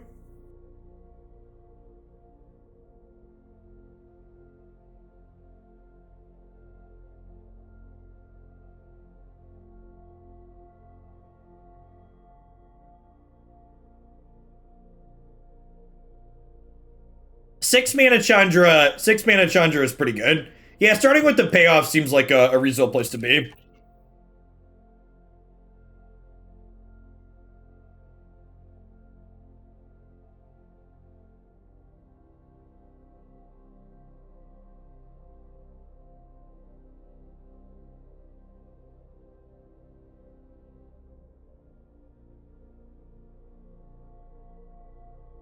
There's so many Chandras, chat.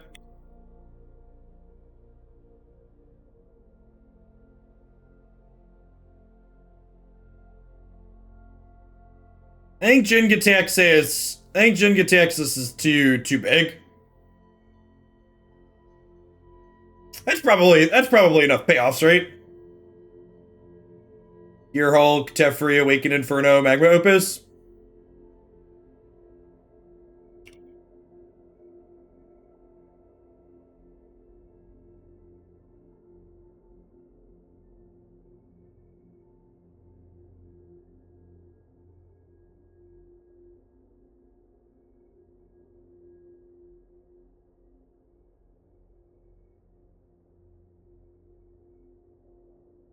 Did I spell judgment wrong?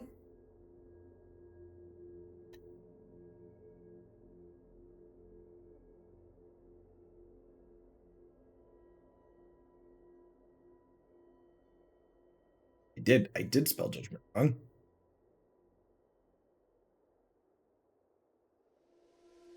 I mean, that's the deck, right? 34 spells. Nah, Sublime Epiphany is slow in bed.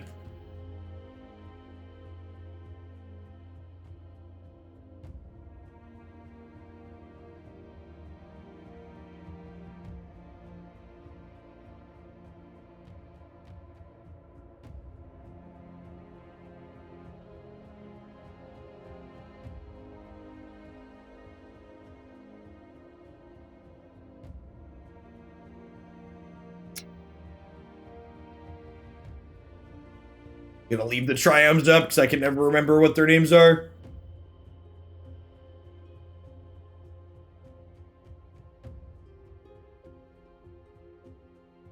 Put it on Stifle on 2, should maximize the 4 and 5 drop slot instead of 6 mana Chandra? Nah, 6 mana Chandra on 3 is fine.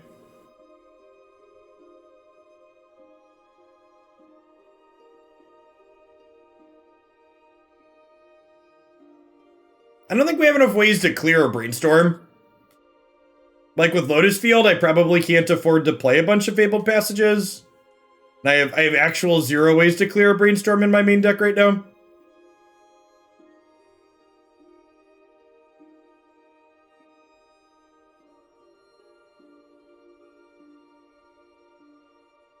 You want to play Tails End instead of Blood Sun?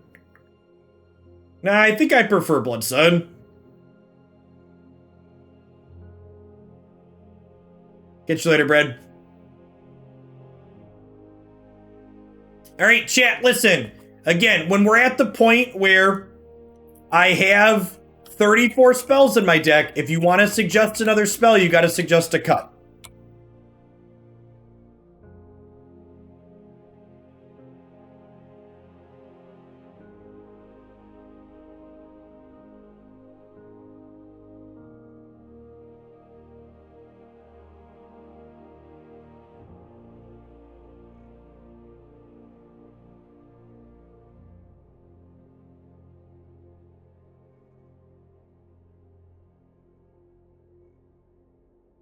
You want to trim Teferi? Now I think I want top end payoffs. You could theoretically play Teferi on turn 3 in this deck, so you want to cut memory lapse for Teferi's protection? Nah, lapse is like really busted. What if we just get 10 more spells and add a Yorion? Oh, Thump, thank you for the 37 months. Welcome back. You don't need hard counters. You have memory lapse and planeswalkers. We'll put some vetoes on the board, but I don't think you strictly need to have hard counters in the main. Now I think 4-mana sweepers are ideal, especially with Lightning Helix being our removal spell of choice, having too many things that you need ways to kill things that are larger. Although I guess Clarion's extra good with Gear Hulk, huh? That lowers our curve. Maybe Gear Hulk changes that dynamic.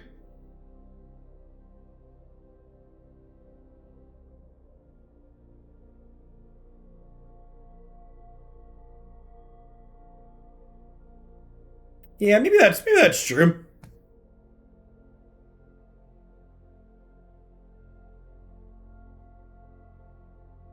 I don't have an exact timeline on Ghost Mortex. Could be an hour, could be an hour and a half. We're gonna switch over after I'm done. I'm done deck building. I don't know exactly how long that's gonna take. I'll tag folks in the Discord.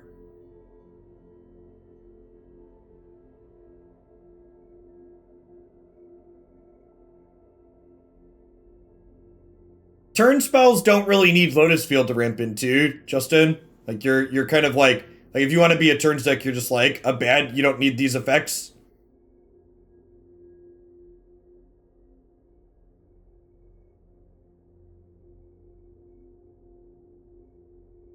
This build can probably afford some basic lands.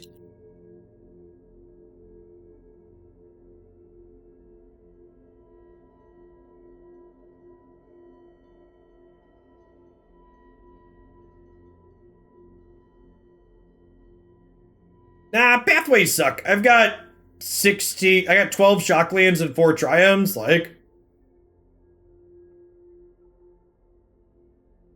Yes, yeah, it's exactly correct, Thump. If you're someone that wants to take advantage of the discount for subscribing a bunch of months in advance, don't feel bad about that. My cut's the same. The discount that you get comes out of Twitch's. Twitch is 30%.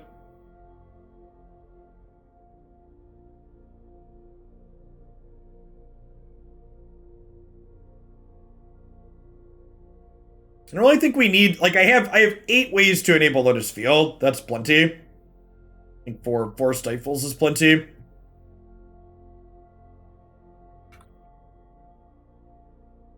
Oh yeah, Castle Ardenvale's great. Lotus Field does shut it off, but we'll play one still.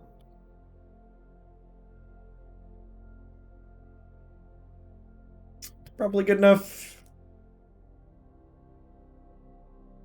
I'm gonna cheat and look at the Jeskai control deck on my website for sideboard.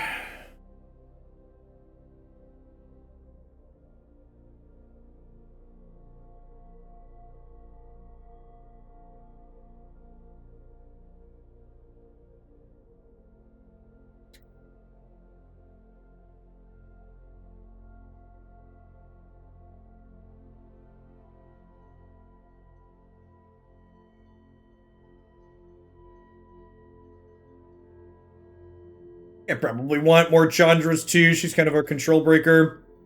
Probably want some ways to kill.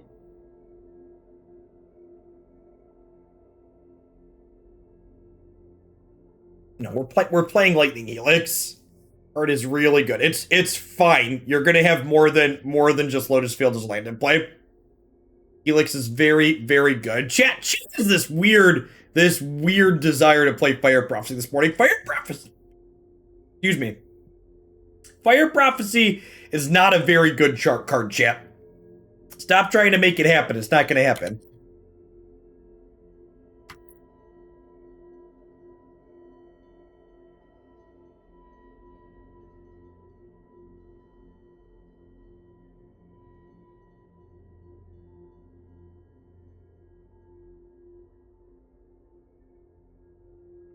Just to close out on this, there is a non-zero chance that this deck is just a worse version of this deck. So people that keep suggesting, hey Jeff, why don't we add cards that are in the normal stock Jeskai control deck? There's a good chance you're right, and that this is a worse version of playing the stock Jeskai control deck. That Blood Sun, Stifle, and Lotus Field do not add value to the deck. We're going to play some games with it and try and figure that out and come to a conclusion after playing games with it. But if you want to play all of those cards you keep suggesting, you're right. There's a chance that those cards are better to be playing, and that's why they're the established good version. We're getting a new tool in Stifle, and we're going to try something new to see if it feels worthwhile. But the conclusion when we get to the end could very well be these cards were bad, just play the good established version of the deck.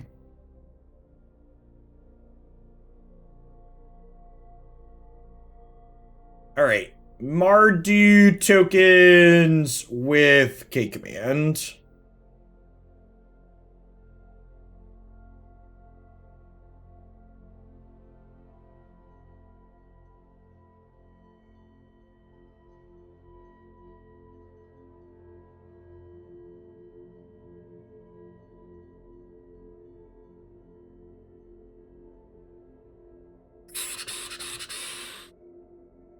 How many Culligan's commands do I want in here?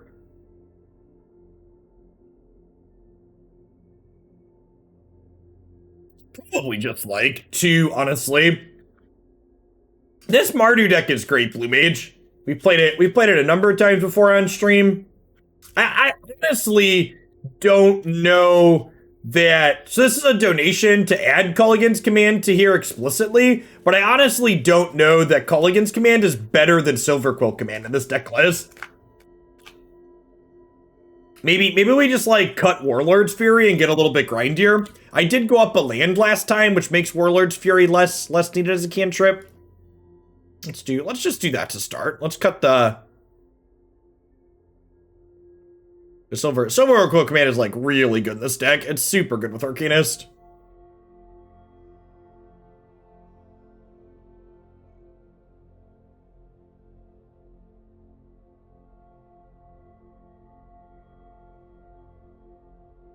It doesn't even really need to be an instant. Like, even if it was an instant, you'd want to play it proactively on Arcanist anyways, so you can use it to flash something back.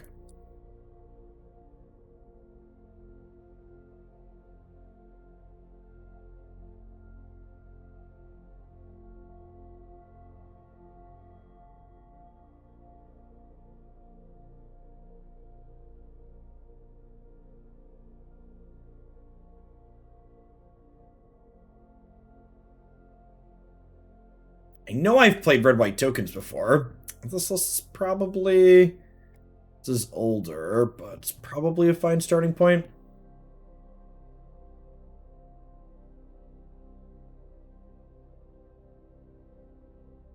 Oh, you're right, she did.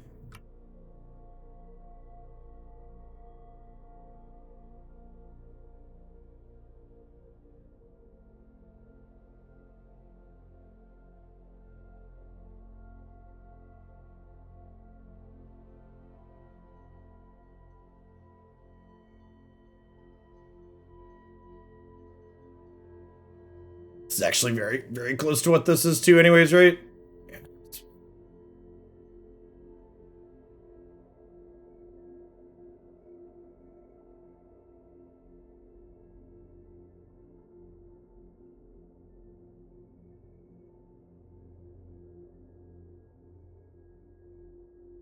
Okay.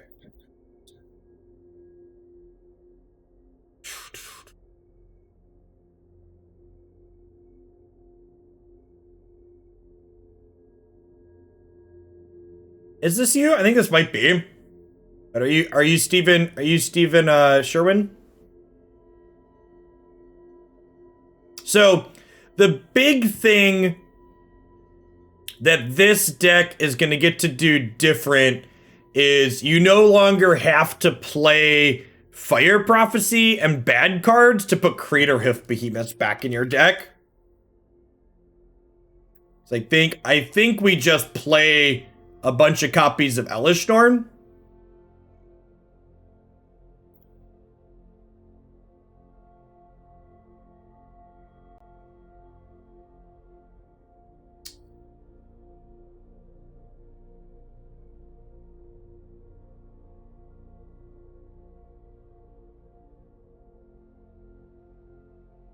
So you can do this. So we lose the kind of like explosive power Craterhoof has, but we get to add consistency too, which is nice. We can actually cast this card when we draw it.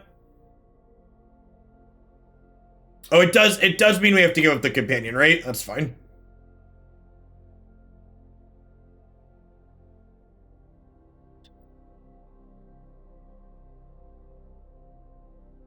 You know, honestly, what if we get rid of the Lukas and we play 4 Elesh, and then we play a bunch of Chandra Torch of Defiances in the main deck?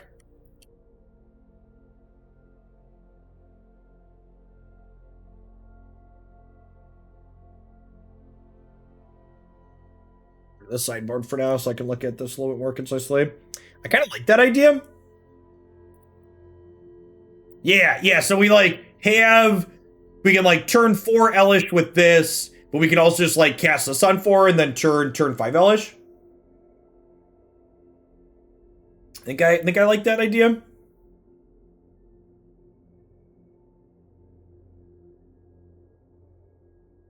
Intangible Virtue is not a good Magic card. So if you have a suggestion on why playing a bad Magic card is a good idea, please offer it up in chat.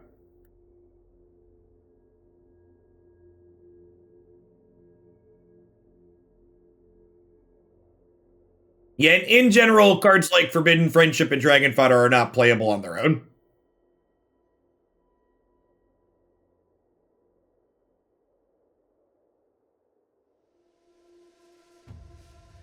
Ooh, the white red command could be a consideration. That card's kind of like a heroic reinforcement. And we could cut, speaking of bad cards, we could maybe cut some of these 2-mana ones. So we have 12 2-mana things at the moment. We could go down as low as 10. Was it Lorehold command, I believe?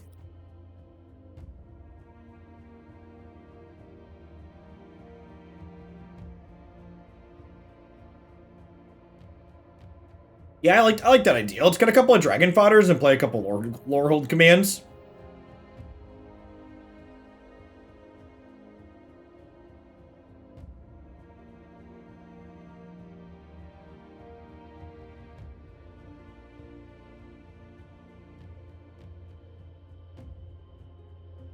Like that idea. It seems pretty reasonable at a glance.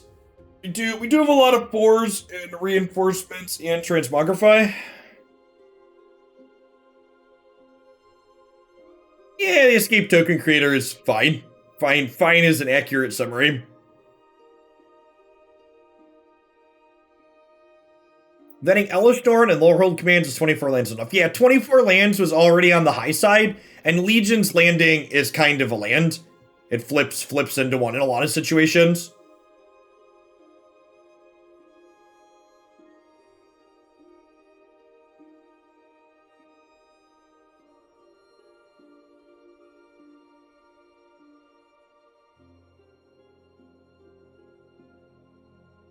Right, Jund, Storm Herald. Dragon Fodder, better than Omen of the Suns. Yeah, curving is important, Drunk Owl. So the 2-mana token cards let you go Legion's Landing on 1, 2-mana token card on 2, flip Legion's Landing on 3, play a 4-mana spell.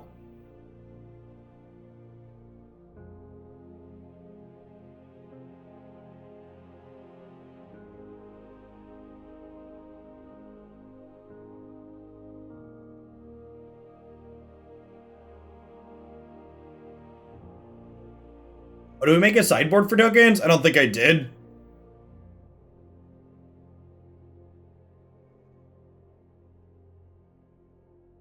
Good catch.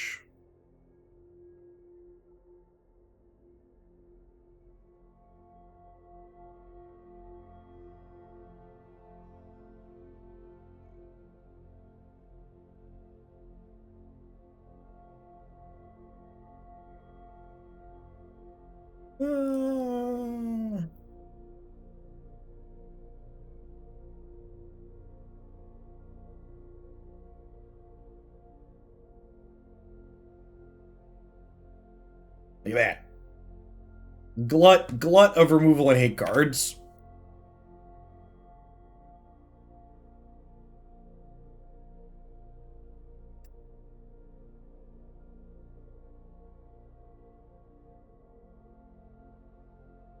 Alright, 4 Grizzly Salvage. Add. I think we cut Call of the Death Dwellers and Witherbloom commands.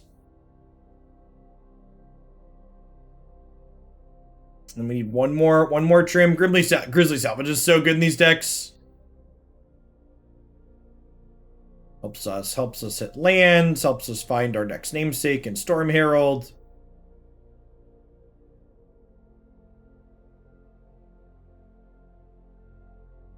Yeah, I was looking at Mire Triton. So Mire Triton's less good when we're trying to linear, but it's like pretty reasonable when we're on the fair deck game plan. It like blocks pretty profitably in a lot of situations too, is the thing.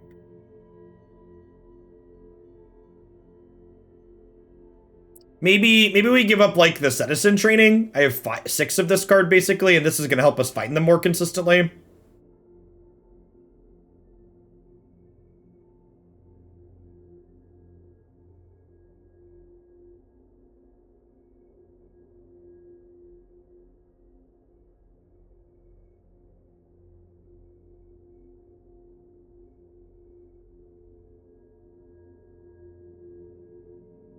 It seems good.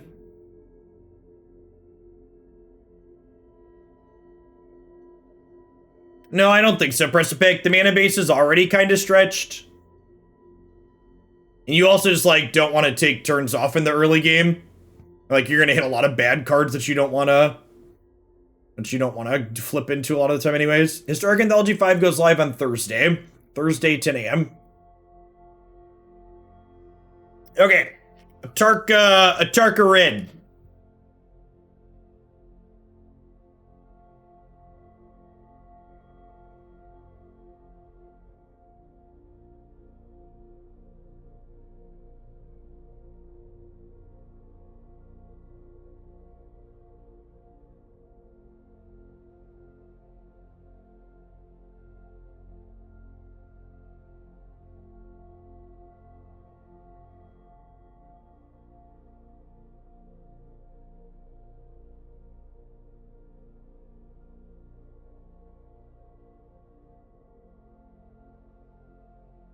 All right, Gitu.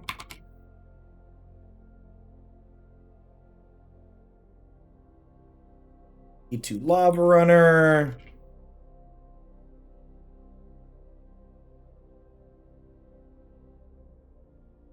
What's the Vanisho Pyromancer? What's that card called? How do you spell it? V-A Vaishino. Thank you. Yep. Get to play Lightning Bolt.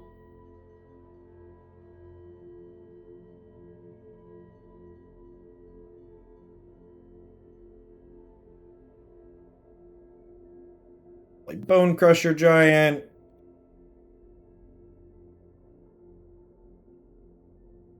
I'll put a couple of Clothits in the main just because she's baller.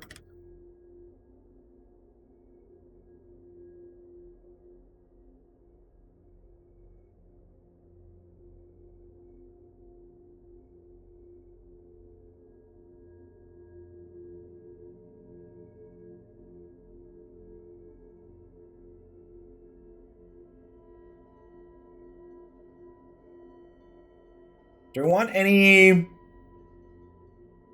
So 38 spells right now. Honestly, that's probably good. Just play like four of the deal one spell land and 4 Ramonette Runes and call it a day. Does the Tarka's command make 4-drops more playable? No, this card is not ramping us in my mono red 1 and 2 drop stick.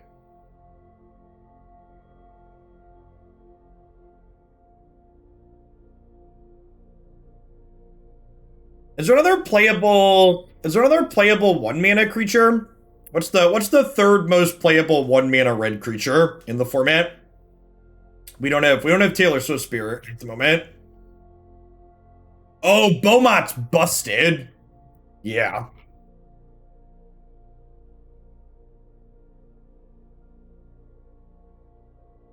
Beaumont is really good.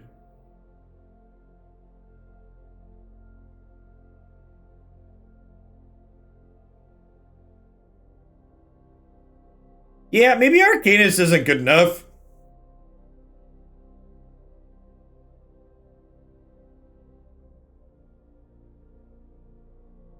Because he can't flash back Wizard's Lightning.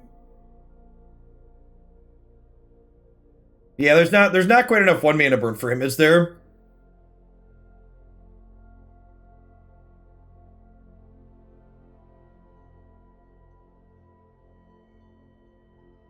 This is back to 32 spells. I like it. Okay, so what's the double face land that does 1 damage to something?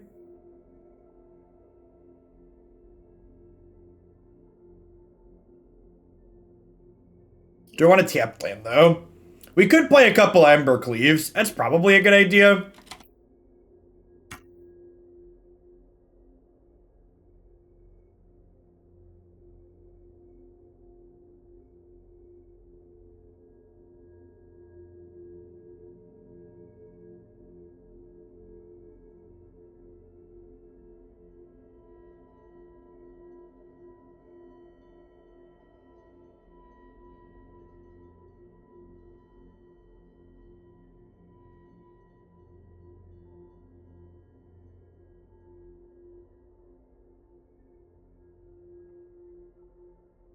Seems fine.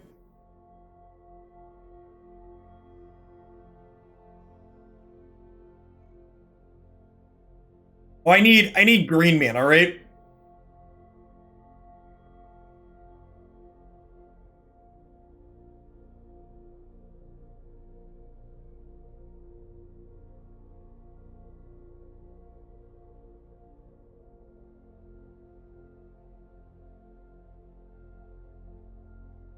Probably want 12 green sources. Man, we don't really have a good third green-red duel, do we?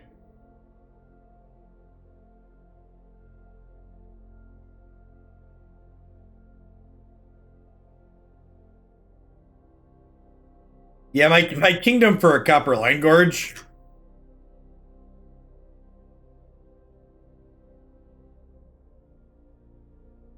Ugh.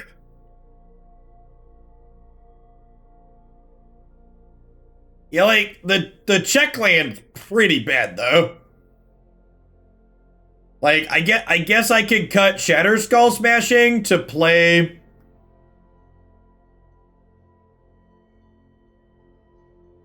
Oh yeah, we don't have Allied Snarls either. Yeah. Yeah, it's actually just like Rootbound Crag. Ugh. I mean, to be fair, the Snarl is just as bad as Rootbound Crag. Probably worse, honestly. I'm not putting the cycling land in my aggro deck. I guess we cut Shatter Skulls.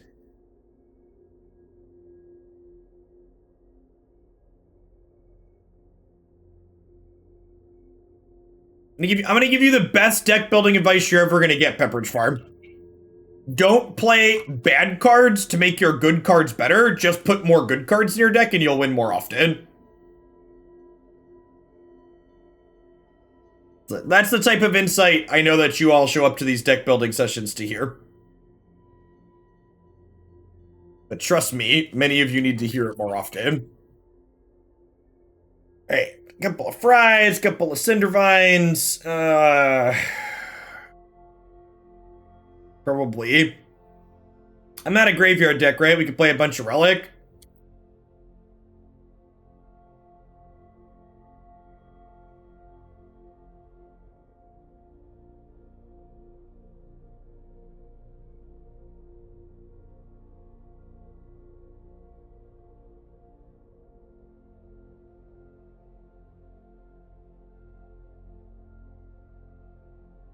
I can't play Castle Chat for the same reason Rootbound Crag is bad. Look at my mana.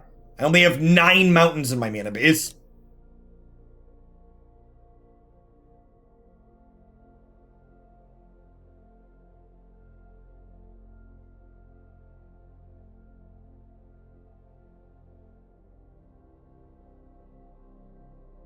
Seems fine. Yeah, like people are saying we want to cut spells. Like Lava Runner's already borderline with only 12 spells. Like,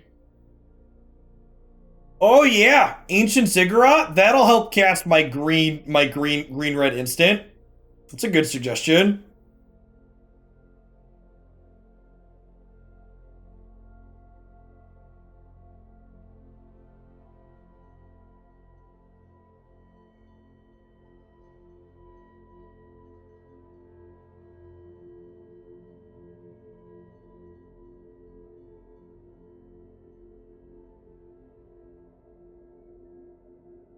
Should have had some Interplanar Beacon too. yeah, Relica Progenitus is an HA5 too. Yeah, I love the inclusion of that one too, because like they added these things that obviously want to play to the graveyard and things like Grizzly Salvage, and they also gave us a really good hate card. So yeah. They knocked HA5 is just knocked out of the park. Just like really fantastic. Alright, so we're through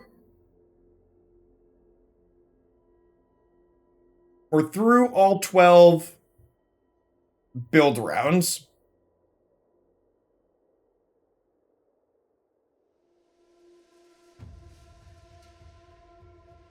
Let's go through the decks on the website here, top to bottom. What?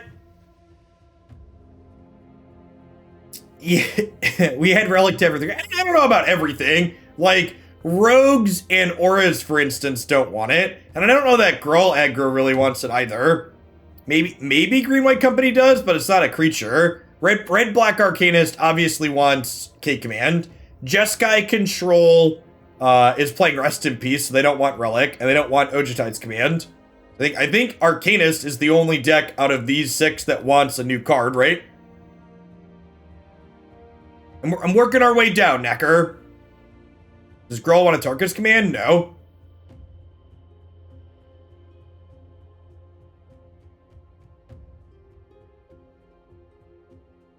Gruul doesn't want to just like play burn spells. Gruul's a Tarkus Command is Embercleave, chat. Alright, high potential. Black aggro, probably... No, this has Graveyard Recursive Threat, so it doesn't want Relic. This has Rest in Peace. Jeskai Ale might want Relic. Could be an okay card to play there. It has Rest in Peace, though, again. Green-White Ephemerate probably wants some Dromoka's commands. We probably want some Drawn Comms and Green-White Company. That's a good one. We'll fit a couple of those in there. Jeskai Mutate turns. Nope, that deck uses its graveyard. And like, this is, going through here is such a good example of like, why thinking through some of these things, it's like, well, this deck uses its graveyard, so it doesn't want Relic. This deck has Rest in Peace, so it doesn't want Relic, etc. We already did Mardu tokens. Red-White midrange, I don't think that wants Relic, because it plays Rest in Peace, so I would rather have Rest in Peace. Tainted Twin wants Culligan's Command and probably Silumgar's Command, honestly, since it's a mostly singleton deck. Tempered Steel, we've got some new Tempered Steel dorks. 5 5-color Niv is fine. I don't think Bant Angels wants... I don't think Bant Angels wants Dromcom. It doesn't have a ton of large threats in it. We did Grixis control already. I don't think Mardu Reanimator wants Kolaghan's Command. It definitely doesn't want Relic. This does not want a Tarkus Command. Magecraft wants Relic. Yes, I agree with that. Red-White turns, nope. Sultai Friends might want Relic. Teamer Flash could want Relic. Teamer Friends could want Relic.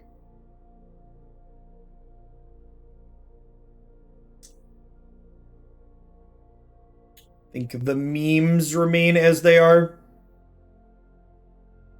Why is Rip better in Jeskai control of Relic? The card draw is relevant because Rest in Peace is the best graveyard hoser card ever printed. Period. It just is. Like, it sits in play and it... Oh, this totally does want Jin-Gitaxias. That's a good suggestion, Precipic. Memes.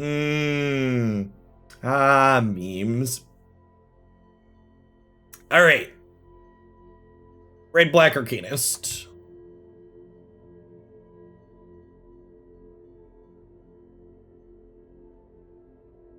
Yeah, there's also it's easier to play a Braid than it is to play enchantment removal. It's also another factor as well.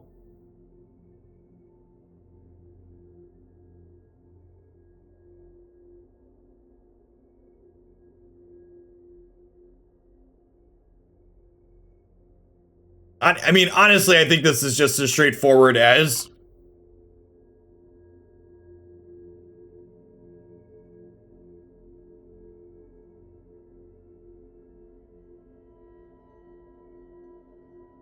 I think we're just like 2K command in, 2 claim fames out. They serve a very similar role, with this one providing you some flexibility and utility.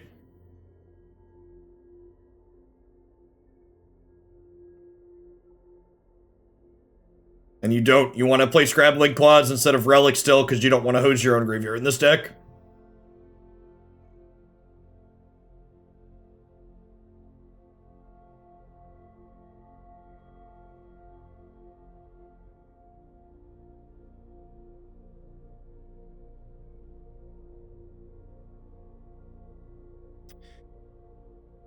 I don't think Green-White Company even wants to play Dromcom in the main.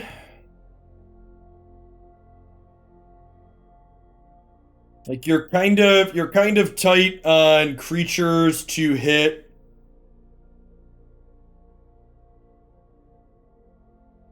We're kind of tight on creatures to hit.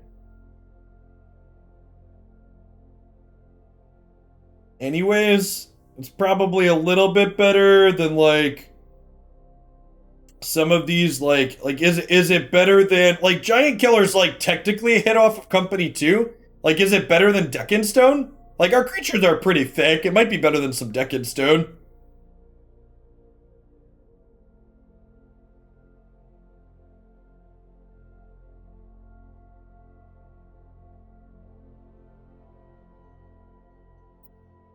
It's a fine hit. Like, the ability to tap things is...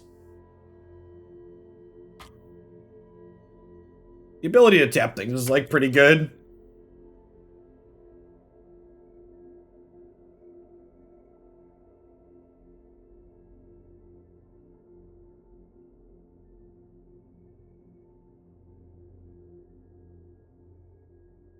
One of the things that will be, as you can see here as we go through and update these existing deck lists, one, a lot of the decks on my website don't really want new cards, right? Like, even this, right? Like, I mentioned, like, do I want Relic in here? I don't even know that I do. I think Rest in Peace is probably just the better card. Like, I think I was gonna leave this as is, and like the decks that are getting updates are getting like pretty minimal updates, all things considered. Like here, for instance, I'm not even sure if I want Jamoka's Command in this deck. Like I have Knight of Autumn, and we have Skyclave Apparition to answer Clothis already, and like Baffling End and Deccanstone not needing us to have a big creature in play and being removal on 2 is like a big deal. See, I'm not even sure that, like, I don't even think this wants Jamoka's Command. I think I'm just leaving this as it is. Look at this incredibly easy to parse deck list, chat. Let's just cut something really quick for a K command and a Jamoka's and a Silumgar's command.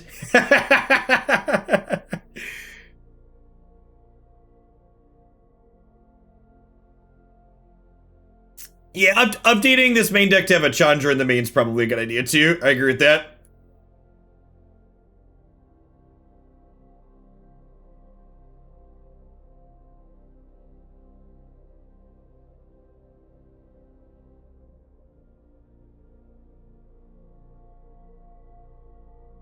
All right, so 1.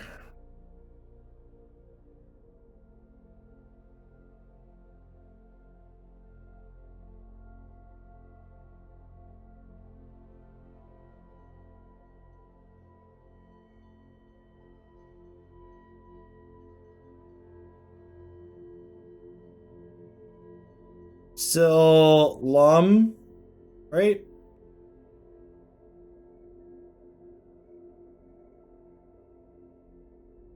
I agree that Seagate Stormcaller is kinda weak. Especially in the non-Lurrus builds. They're all non-Lurrus builds now.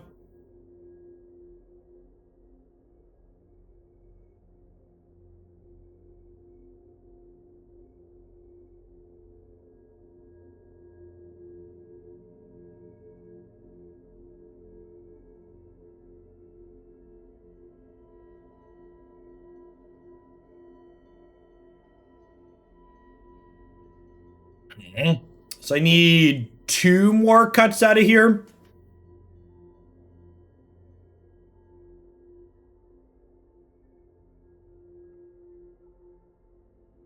When are deck lists for the tournament due? I believe the deadline is 15 minutes before Monday morning.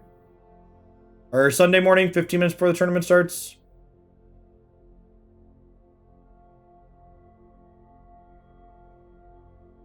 Yeah, I like that Sweltering Sun cycles. Storm's Wrath seems like a fine cut. And I've got 1 more trim here. No, we're at 60 cards, are we? I don't think that number actually updates.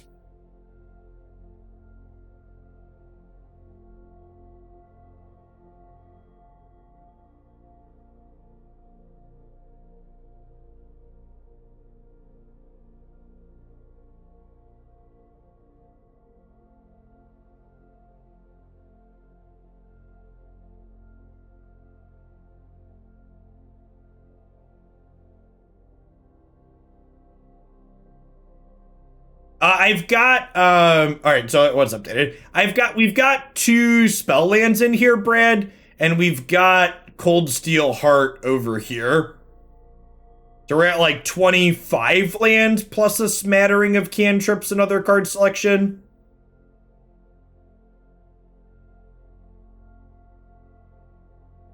Oh yeah, we get to play Shark Typhoon because there's no Lurrus in this build. Suggestion. You don't have to tell me to cut Augur a Bolas twice.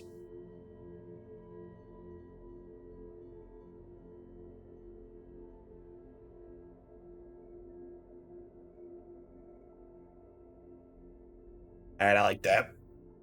Faithless Looting is card disadvantage. This is a control deck. It doesn't really want card disadvantage.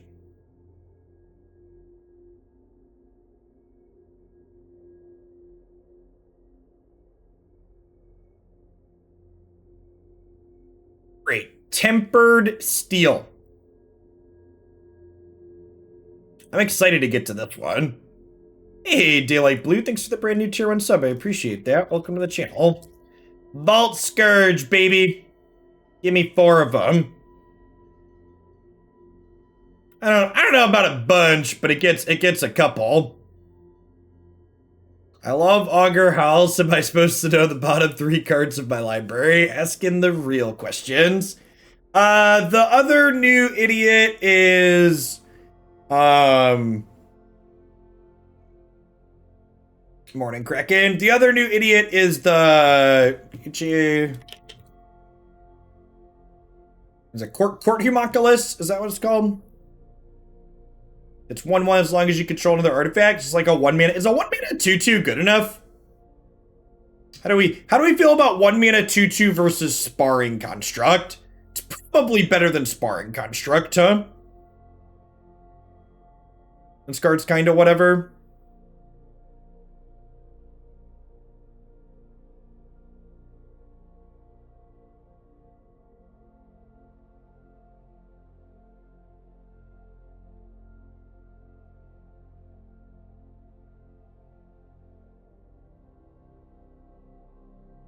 Rest of this seems fine. So we're up to 4 Vault Scourge. I like that one. Yeah, just small upgrades. I think the rest of this seems reasonable. A fan of Isamaru, something like that.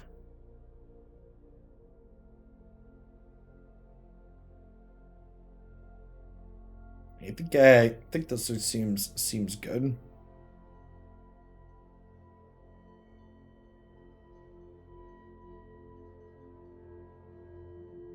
Correct. So Vault Scourge, for people that aren't familiar with Phyrexian mana, Vault Scourge is a 1-mana 1/1 flying lifelinker that you pay 2 life to cast.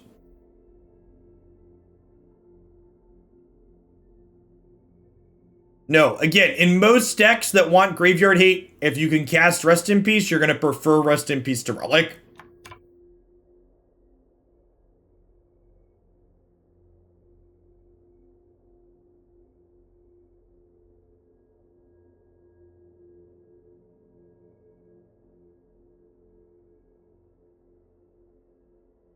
Five-color Niv. What commands does this deck want?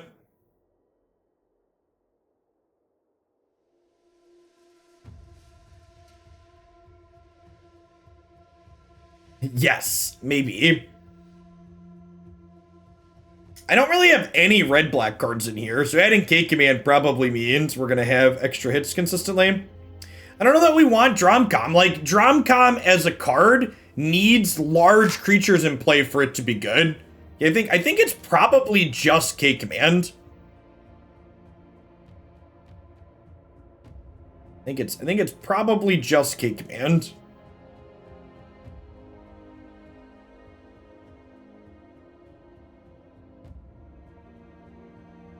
What do I want to trim? What do we want to trim to fit those in?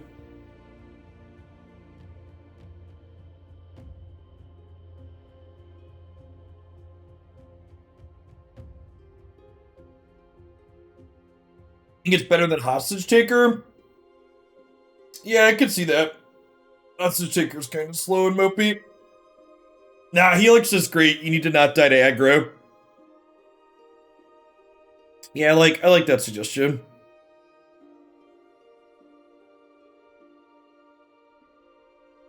This deck does really want Bring to Light. You're not wrong.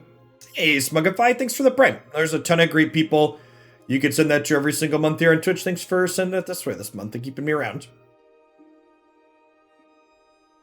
And again, for those of you just joining us, remember if you want to see a bunch of these decks played, HA5 releases on Thursday. We'll be doing all historic Thursday, Friday, and Saturday with all these different viewer submissions, plus other miscellaneous things from my website once we run out of viewer submissions. If you're just joining us late, we built all of these decks on the right side of the screen here on stream today. We've been doing deck building for about 2.5 hours now. Grizzly Salvage is not a playable card if your deck is not leveraging the upside of putting things into your graveyard. For people that haven't played with that card. It's good, but it's not good enough to play without the upside of, like, filling your graveyard. Now, that being said, This deck, so this deck is like really close to being able to play Wellspring. Jegnatha, the Wellspring. We've got Sign in Blood here, and we've got Shifting Ceratops on the board. And I think what I want to do in this deck is I think playing some Grizzly Salvage and going up to the full 4 main deck copies of Cling actually sounds kind of sweet. I think that sounds like a neat direction to take in. And Salvage gives us like more threat density in a way too, because it helps us find these creatures more consistently.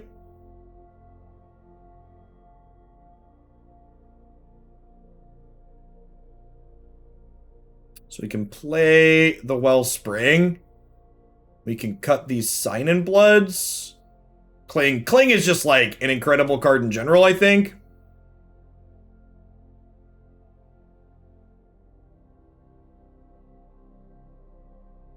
Yeah, we actually just updated the Tempered Steel deck list on my website, Smugify. You should check that one out. It's under the high potential category. I don't really want the full 4 salvage in here, but at least 3 of them. Yeah, and honestly, Ceratops might be good enough that it's worth boarding out of the companion in some of the post-board games.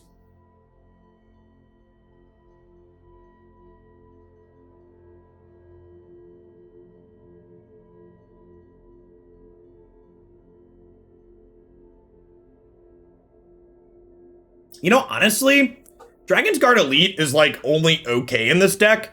What if, because we're going up Grizzly Salvages to help find our other things more consistently, what if we just like go down to 2 Elites and just like play the full 4 Salvage to like have Cling be something we can flash back super consistently? I kinda like that.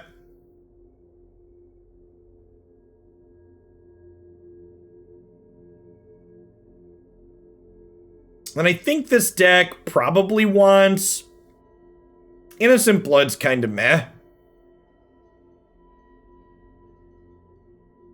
I think I want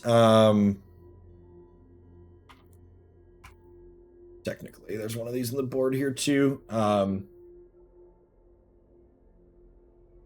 I don't think this automatically adds a companion to the sideboard.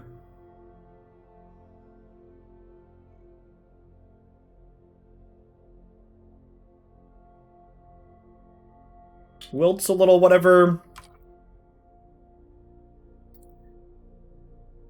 I want an extra way to kill a Teferi and then a couple of Fatal Push. That's the last removal spell instead of an Innocent Blood.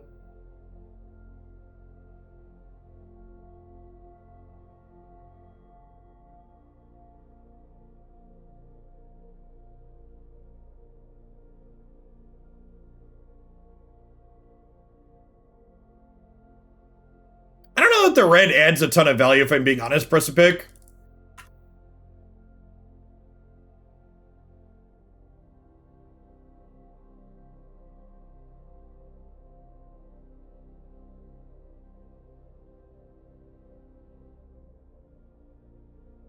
Why not Inquisition instead of Duress? Inquisition is a card you basically never want to sideboard. So if you think about the matchups where you want extra discard spells, there are things like Jeskai Control or Indomitable Creativity Transmogrify combo decks. So they're not matchups where you need to be able to take creature cards, but you do need to be able to take more expensive cards like Teferi Hero of Dominaria or Transmogrify.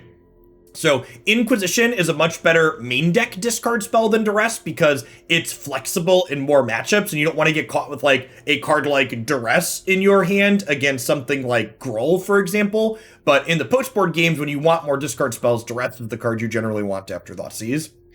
Fish to the Face, thanks for the Prime.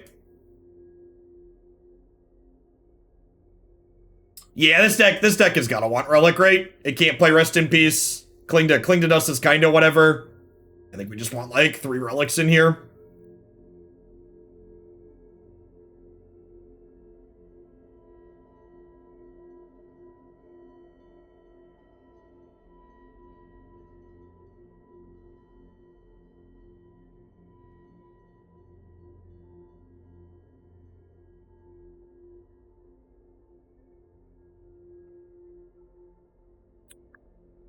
What do we want to trim? Extra Saheeli in the board was always kind of whatever. When you side in duress, do you ever side out IOK? No, not usually. While IOK is not, while IOK is worse than duress against things like Jeskai control and combo decks, it's usually still not bad. While it can't take something like Teferi, being able to poke through things like Memory Lapse and other counter spells tends to be very valuable.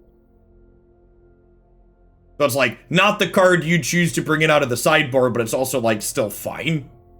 Probably don't need Negate in here anymore. This was from when Tainted Pack was more popular. Play more Mystic Disputes to have 1-mana counters to things like Teferi.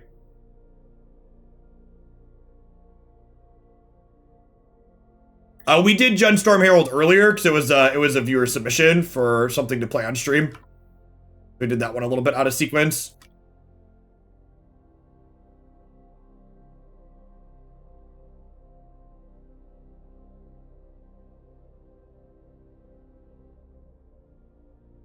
For those that are new to the channel, Fish to the Face, boarding in Spell Pierce against Gruul is kind of a meme here. So the person that suggested that was not serious. You are correct that Spell Pierce is not a card you want against Gruul. Alright, and this is a deck that, like, definitely wants some relics, right? In fact, Quandrix Command, we were playing in Park, so it had, like, pseudo. I guess, do we want relic? Gearhulk uses the graveyard in here. We literally just updated that deck name.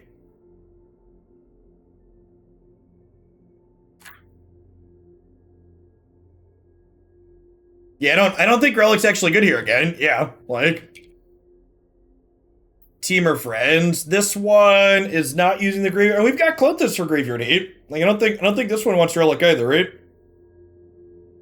This is a little bit slow, but it's also probably fine in most of the spots where we're doing it.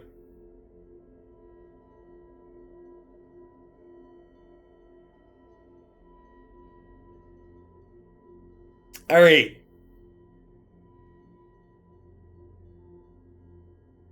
Okay, so Jin Gitaxis. Is Jin Gitaxis better than Mind's Desire?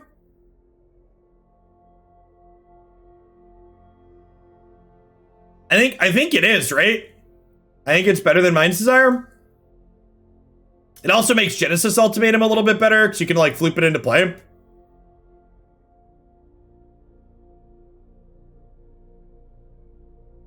I mean, I don't even know that it's better content. Like, putting Jin Gitaxis into play is, like, pretty sweet content.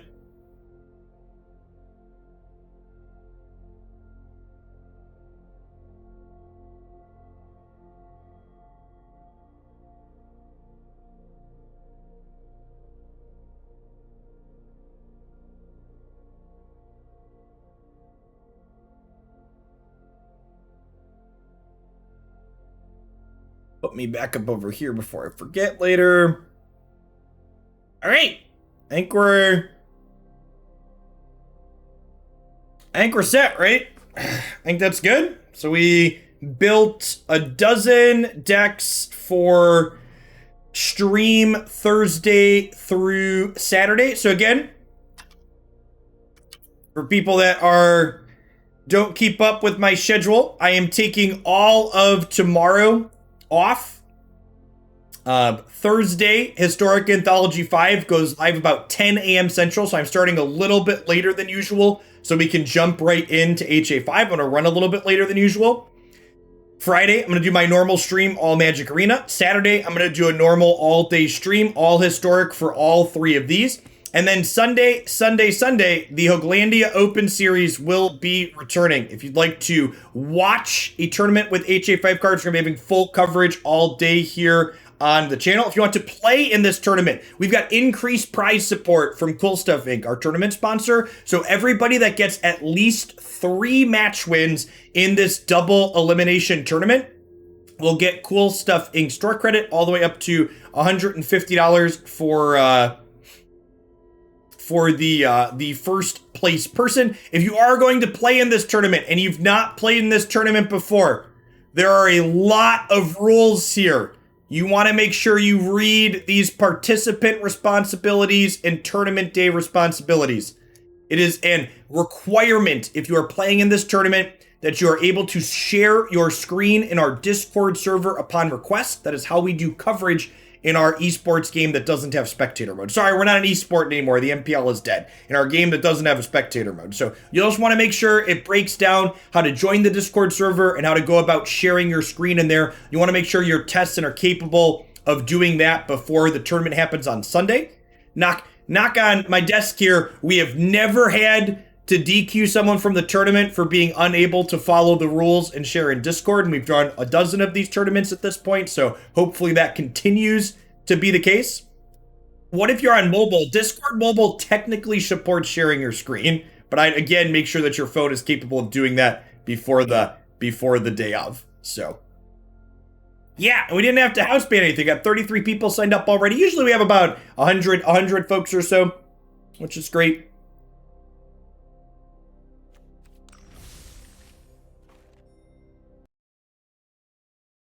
In K command, there might be possible for Jund mid-range around enough reason to try and make that deck work. Yeah, I don't know. Mid-range decks have kind of a hard time in formats like Historic.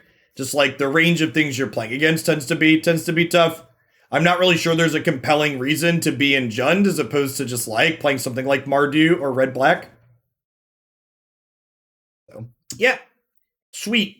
I think that's it. We had a wrap. Look at that. About almost 3 hours. I scheduled 3 hours for the deck building session. We did 2 hours and 37 minutes, this says. Pretty good on the scheduling. Rather than playing Magic in the format right before it changes, I'm going to shift gears for the rest of the stream for people that are new to the channel. In addition to doing Magic most days, I also usually have a story-driven variety thing going. You can see there's some of those in the stream queue too. So we've been playing through Ghost of Tsushima on stream. Thanks for the 33 months and the very generous tier 3 protagonist. I appreciate that. Welcome back. So if you'd like to hang out while we slash our way through Japan in Ghost, I would love to have you. But if not, I will see you on Thursday. I will not be live tomorrow again, remember.